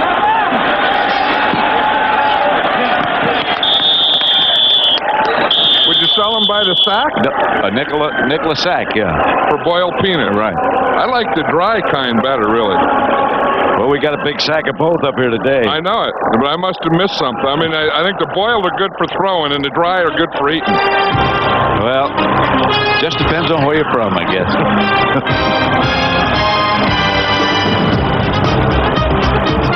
footer. Dallas leading Atlanta 28-13 at Georgia Dome. 10 minutes, 6 seconds left to play. Atlanta ball at their own 40. Craig Hayward behind Jeff George. George with time for Emmanuel, incomplete. Covered by Brown. Covered well. Yeah, I was watching Larry Brown, and he looked like he was in the same defensive stance as Deion Sanders. You know, Deion Sanders changed how defensive backs got in stances. And I think Larry Brown copied Deion Sanders' stance. And then, you see this look right here? Yeah. That's a Deion Sanders stance where you kind of 1 foot down back. and right to 1 foot back, rather like you're in a sprint. Here's Deion doing it over on the other side. He was off on that play. Second and 10. I think Deion started to get a little tired.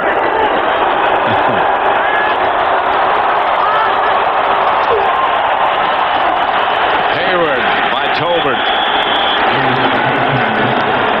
That was one of the things Deion Sanders was talking about last night, that he wanted to change the game where, you know, it always been that corners always worried about receivers. You know, what's that receiver going to do to you? How are you going to stop that receiver? And he wants to change it where receivers start worrying about him. And I think he's done that. Yeah, I think he has. They're so concerned. Where's Deion? What's he doing? What stance? Is he up? Is he off? Is he playing man-to-man? Is he playing hash? What's he doing? That they are more concerned about him. 3rd and 9.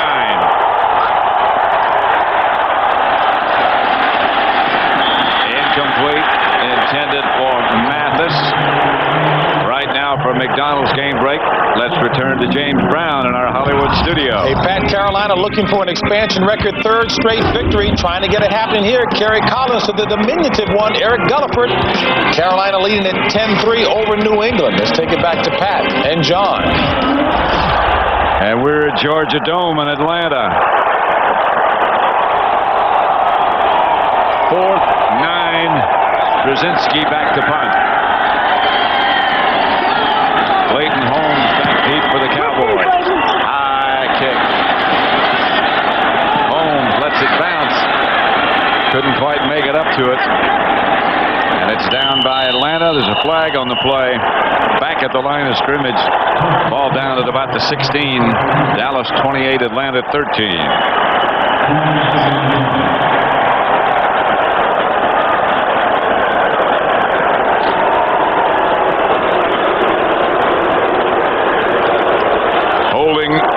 Against Atlanta. They're going to kick that one over again because of that good bounce. Prior to the kick, 34 of the kicking team was holding 10 yards, repeat 4th down. Before the kick. Yeah, it's right there on the left of the frame, and you see it right there, right down on the bottom there. Right there is where it was started with a hold and ended up in a takedown. That was on Brock Marion. Well, the fans are just saying, how do I look? I think that was Tom Glavine. I don't know. No, I don't know. You know, how do you decide to put that stuff on you? And then when do you know you're done? Late at night. Yeah, but then you come here at 1. Unless you just leave it on from yesterday. Holmes makes the fair catch at about the 25. So Dallas takes over. 8:51 left to play. Here in Atlanta, John, getting ready for the Olympic Games. Getting ready for all the attention they're going to receive here. How about the attention they've received? Having the World Series here with Atlanta Braves winning their championship. Congratulations to them. A lot going on. Emmett Smith, the ball carrier. Look at this. Someone wants to know who's winning the sweat contest. Well, I don't know how much you get in a dome, but we'll take a look. You know, I mean, these Cowboys, you always get it by, you know, how far down the leg. I mean, the sweat starts at the waist, and then the one who wins the contest goes down the leg the farthest. Now, Nate Newton, number 61, is dry. Yeah. Mark Tuinei, 71, he's always dry. So if they don't win, they're out of it. Larry Allen's competitor. That's Emmitt Smith outside the 30 to 31. Well, we're going to have to take a closer look. I mean, from here, it kind of looked like Larry Allen. Yeah. But then you always have to look at Eric Williams too. I mean, I would say in that offensive line, now right now, Allen, when he's down to here, you give him first place. But we haven't seen number 79 yet. Because Larry Allen will usually win it. He's winning it thus far. We have to look at Eric Williams. Now, if Derek Kennard were playing, he might win. No, he's not even in the game. Nope, he's pretty dry. Yeah, so the winner today is Larry Allen. Here's Aikman outside to Irvin. And he gets the Cowboy first down. Stops the clock with 7:26 left to play. Darryl Talley. Now, like you said, Pat, there's Derek Kennard. Now, he hasn't even played it down, but he would win the sweat contest all the time. Now, Ron Stone in there behind him, he's pretty good. I mean, I think those guys are probably best. Hey, Dion. That's not sweat. No, I think on that last play, I think he stretched something. I don't think that one. I think on that last play they ran him on enough. I think he stretched something. Aikman pass intercepted by D.J. Johnson. Intended for Irvin. A little bit underthrown. D.J. Johnson, he's been watching that thing all day. He's looking in, he's seeing Irvin and looking in at Aikman and really gets a good jump. So Atlanta will take over. Team Dallas over Atlanta. The Fox Theater. It's quite a place. What is that, here? Yeah. It has to be. I have a picture. Yeah. What do you mean it's quite a place? How do you know? Well, I was there for a couple of functions during the off season. Does Rupert Murdoch own that too? Is that a Fox? Does Fox own that? That's owned by... That's one of those restored things. They're just using the name? Yeah. Here's Jeff George chased and hit by Hennings.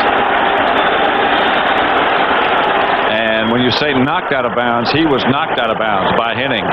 Well, that's one of the things. The quarterbacks kind of bait those guys to hit them because they wait, and you can't not hit them. So Chad Hennings just better watch out that he didn't hit him with his head first, that's all. There's Deion Sanders. Now, you see him limping there. You know, he's had the ankle surgery, so it could be the ankle. But I thought on third down of the last series, he was run deep, and I think that he pulled up a little on something. I mean, I think he got some kind of strain, a hamstring strain or something. Well, it's been a long time since he played this game. And he's not going to get bored on this club. He said, when he played with the 49ers last year that he got bored playing, and he even thought of quitting. And at the end of the season, he thought that he would quit football. And I said, well, what would you do? He said, oh, just play baseball. And then, then he, had a chance, and then things came, and he wanted to play for the Cowboys and the whole thing. He's back now. You see that WZ that he has on his helmet? Yeah, I noticed that earlier. He's still wearing that. That's for Whitey Zimmerman, who passed away a year ago, who was the equipment man of the Atlanta Falcons. And Deion Sanders wore that WZ with the 49ers and with the Cowboys, still in his memory. George chased out of the pocket, gets that pass up to Hayward. And look who caught him from behind, Charles Haley. A hustling Haley today. That's one thing about Charles Haley. I mean, whether he's this or he's that, whatever. When he comes to play on Sunday, he gives you a full game.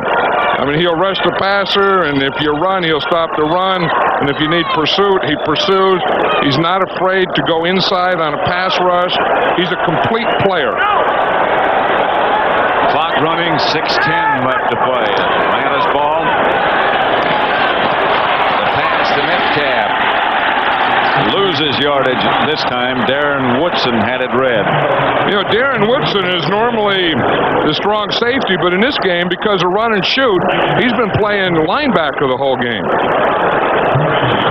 Today's game is being produced by Bob Stenner, directed by Sandy Grossman. The studio was produced by Scott Ackerson, directed by Bob Levy. The executive producers of Fox Sports are Ed Gorin and David Hill. Jamal Anderson replaces Hayward. He's the deep back. He gets the handoff. Good run by Anderson. Gets another first down, or close to it. Not quite.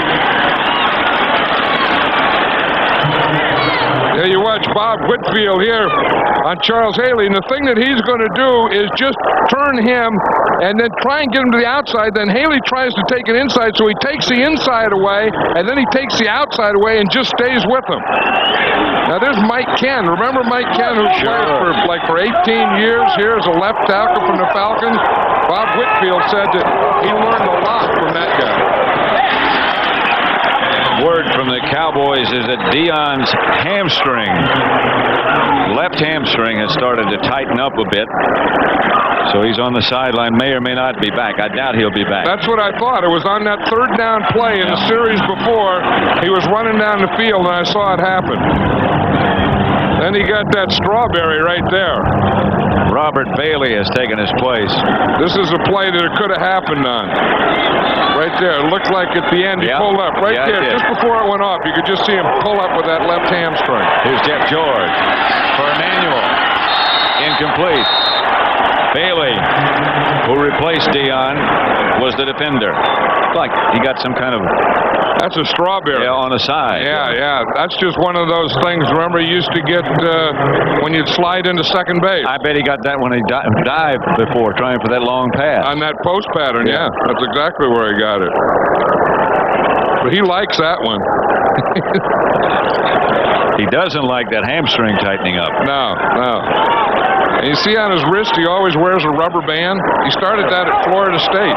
And he still gets his rubber bands from Florida State that he wears on his wrist every day for good luck. George on second down gives to Anderson. He gets very little. Tolbert.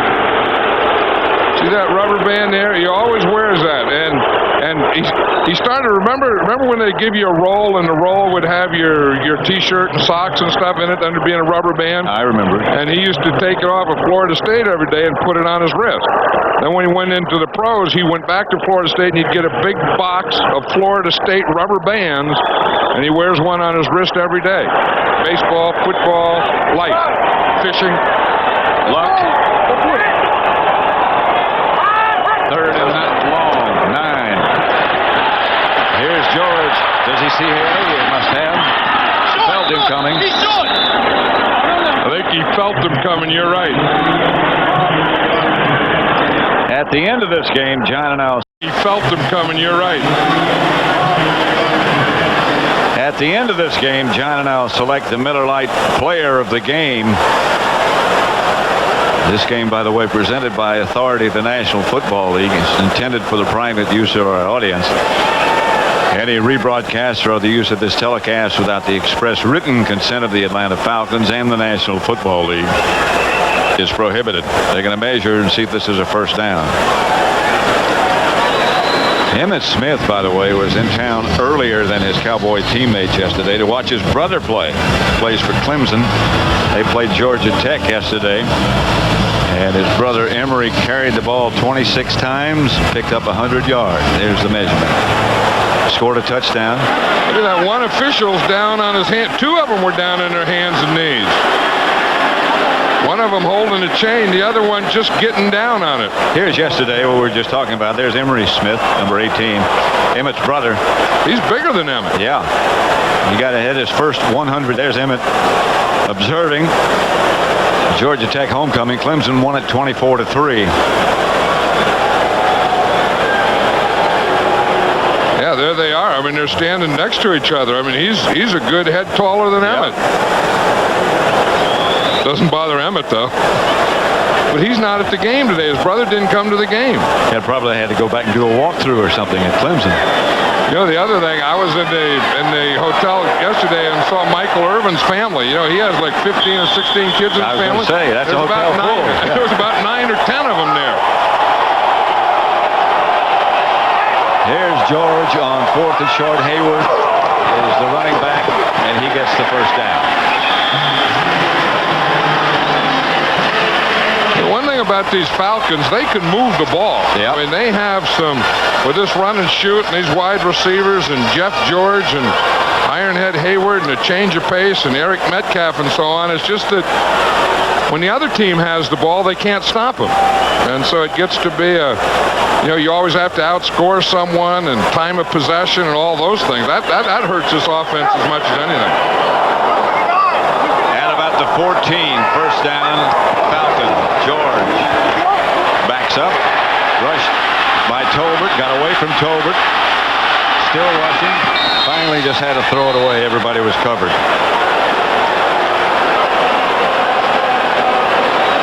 His debut with Atlanta, Deion Sanders scored on a 68-yard punt return for a touchdown with San Francisco in his debut.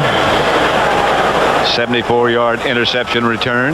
I'll tell you, and he came awfully close to one of these things on that post pattern. That's his debut against the Rams when he was a Falcon. They always say you talk to players and everyone, and I kind of agree because I wouldn't know anything else, but they say he's the fastest player as fast the football league. As fast as he needs to be. No one ever catches him. Here's George, pump fake once, threw it away. And here's the other one. There's the real one. Here he is last year against San Francisco. Against the Saints, I beg your pardon, for San Francisco. He doesn't worry too much about that ball protection, does he? Got big hands, huge hands. I mean, that ball is just like a part of his body instead of something he's supposed to be holding and protecting. But the league needs stars. I mean, you need guys that bring people, and people say, "Oh, I don't like that guy's body." You need that. That's what fans come for. That's what they get excited for, and we need more of that. 3rd and 10. George. Emmanuel, the target, and he just lost it. Jeff George is wondering what he has to do here. I mean, he's been doing everything today. I mean, he was going to start to the left, and this is a throwback to Emmanuel, and he just hit him right in the chest. That's the second touchdown pass that has been dropped by Bert Emanuel on Jeff George.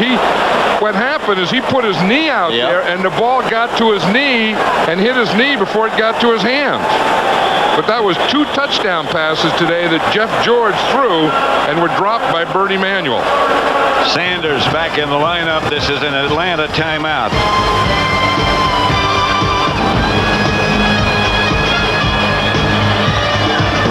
George came over to the sideline to talk with June Jones. Look at this. Bobby Hebert in the middle. Yeah, June Jones grabbed Jeff George by the jersey. And watch Jeff George here. Bobby Hebert finally steps between them. The last play was one that he threw to Bert Emanuel and was dropped in the end zone. That was there. I mean, he threw the pass. You see, it hit him right in the left knee before it got to his hand. And he went over, and the coach starts arguing with him. 4th down and 10. George to throw it. Incomplete. J.J. Burden, the intended receiver.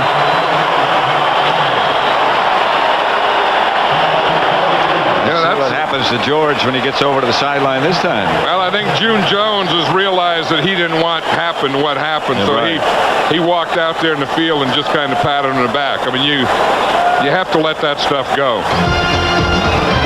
So Dallas takes over. 2 minutes to play. Was he? This guy here's not King Kong Bundy. That guy there was just doing a dance during the timeout. Did you see him? That wasn't one of my favorites. It was one of the ugliest dances I ever saw anywhere. That's Emmitt Smith. Flag, whistles. No play. Bobby Hebert. So many outstanding years in New Orleans. Came here as the backup man. Is the backup man. They were looking at the last time they played and beat the Cowboys, how they did it, and Bobby Hebert was a quarterback. False start, 83 offense, 5 yards, repeat first down. Kendall Watkins. I think Bobby Hebert is trying to soothe things over now between Jeff George and June Jones. Yeah, and then, it's tough for Jeff George. I mean, he's really, played like heck today. Yeah. And, and you get in that competitive thing and the adrenaline and all that stuff that's going, it's hard to... That's up here with us. Yeah, well, you always have to pack a pumpkin. Oh, I think so. Yeah. I mean, right there, there's a pumpkin. here we are. Yeah. Not to be confused with. Here's Emmett. And down he goes. Stopped by Roger Harper. 28-13, Atlanta timeout. 1:50 seconds left to play in the fourth.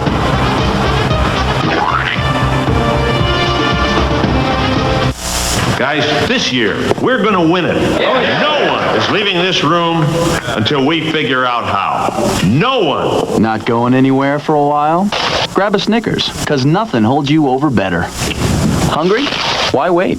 Hurry into Subway right now and get a steak and cheese made just the way you want it. Tender cuts of juicy steak, loads of melted cheese, and your choice of fresh fixins, all on fresh baked bread. Come and get it at Subway. What a sandwich! Picture yourself behind the wheel of one of Budget Car and Truck Rental's world-class vehicles. Now imagine it's yours to keep. Presenting the Budget $1 million car drive-away, where every time you rent, you'll receive valuable budget savings or win one of $1 million worth of brand new cars. It's all part of our renewed commitment to satisfy your every need. For details or reservations, call your travel consultant or Budget today. Should a man be judged by what he wears? Are you really any less of a man because you don't wear the right shirt or pants? Should you have to wear a shirt or pants at all? Ask yourself, hasn't our society advanced to the point where a man can feel comfortable in a dress? Probably not. Always appropriate 100% cotton pants that are soft and wrinkle-free. Hager, stuff you can wear. If you have a happy Halloween, Pat Summerall with John Madden at Georgia Dome. Yep. Happy Halloween to everyone. I think I'm just going to take that on the bus and just go across the country with it and just put it in the window. And then just kind of go, ooh. You're going from here to Las Vegas. Yeah, right? I know it. That's a long old road. I mean, by the time you get there, it'll be Halloween. I know it. I'll just celebrate Halloween all the way. I may take those two guys with me and drop them off in Dallas. That'd be an interesting ride. Yes, it would. Tolbert and Charles Haley. Here's Emmett Smith again. Emmett to midfield.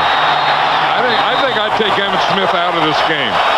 I think at 28-13, I think you got this thing. I don't think he has to be in there. 40-yard run by Emmett. I think he's done enough. I think he was a big part in winning this game for the Cowboys. They were down, and he got the momentum changed. And well, he's out. Yeah, well, he should be out. I mean, he's had a good day's work. That's full day's work. There's a football player. There's a man. He gives that. That's the end of a day's work. He opened a new business this past week in Dallas. And that, I'm sure, will be a success. Yeah, Emmett Smith Communications. Yeah, I was there for the opening. And he is our Miller Lite player of the game. He could be almost everywhere. Yeah, just about any game he plays in. To me, he's the best. Well, you'd love to have him on your side if you were choosing up a team. Atlanta timeout. Recently, the Broncos and 49ers showcased their talents in Tokyo. Love is a many splendored thing. At Zone West Karaoke, By your man. Blame it on the bossa nova. The dance of love. where the players brought no ability to carry a tune, but did bring their Visa card. Was it the moon? Because Zone West can accept just about anything except American Express. Everybody sing. It's the April rose that only... Georgia Dome and the magnificent skyline of Atlanta. What a sports weekend it's been here and will be. Yeah, you just look over there to that left and think of what David Justice did there last night. Yeah. what that meant. You know, in fact, Jeff George was saying the other day that if the Braves win the World Series and if they could beat Dallas, maybe they'd be able to get in the parade tomorrow. There's going to be a big parade here for the Braves tomorrow, but they aren't going to be in it. They're going to parade up Peachtree or down Peachtree. They do everything. If you're in Atlanta, eventually you do everything on Peachtree. Yep. They always have. Always will. Congratulations again to Barry Switzer and to Charles Haley, who had a heck of a day. Switzer just keeps rolling along. Yep. He has a good group of players and a good group of assistant coaches. The Cowboys improve their record as they defeat Atlanta 28-13. Dallas defeats Atlanta 28-13. We're standing by as Pam Oliver is trying to line up down on the field an interview with Deion Sanders. Michael Irvin, another outstanding day. Deion, of course, because he lives here, because he played here, both baseball and football, has a lot of friends here. Has a house here. In fact, he said that someday he would like to be an assistant here. The president is Taylor Smith, Rankin Smith's son, and he said that someday he'd like to come back as Taylor Smith's assistant for the Falcons. That would be interesting. So for John Madden and Pam Oliver, Pat Summerall saying so long from Georgia Dome, where the final score was Dallas 28, Atlanta 13. We'll send you back to Hollywood and James Brown with some final thoughts after these messages.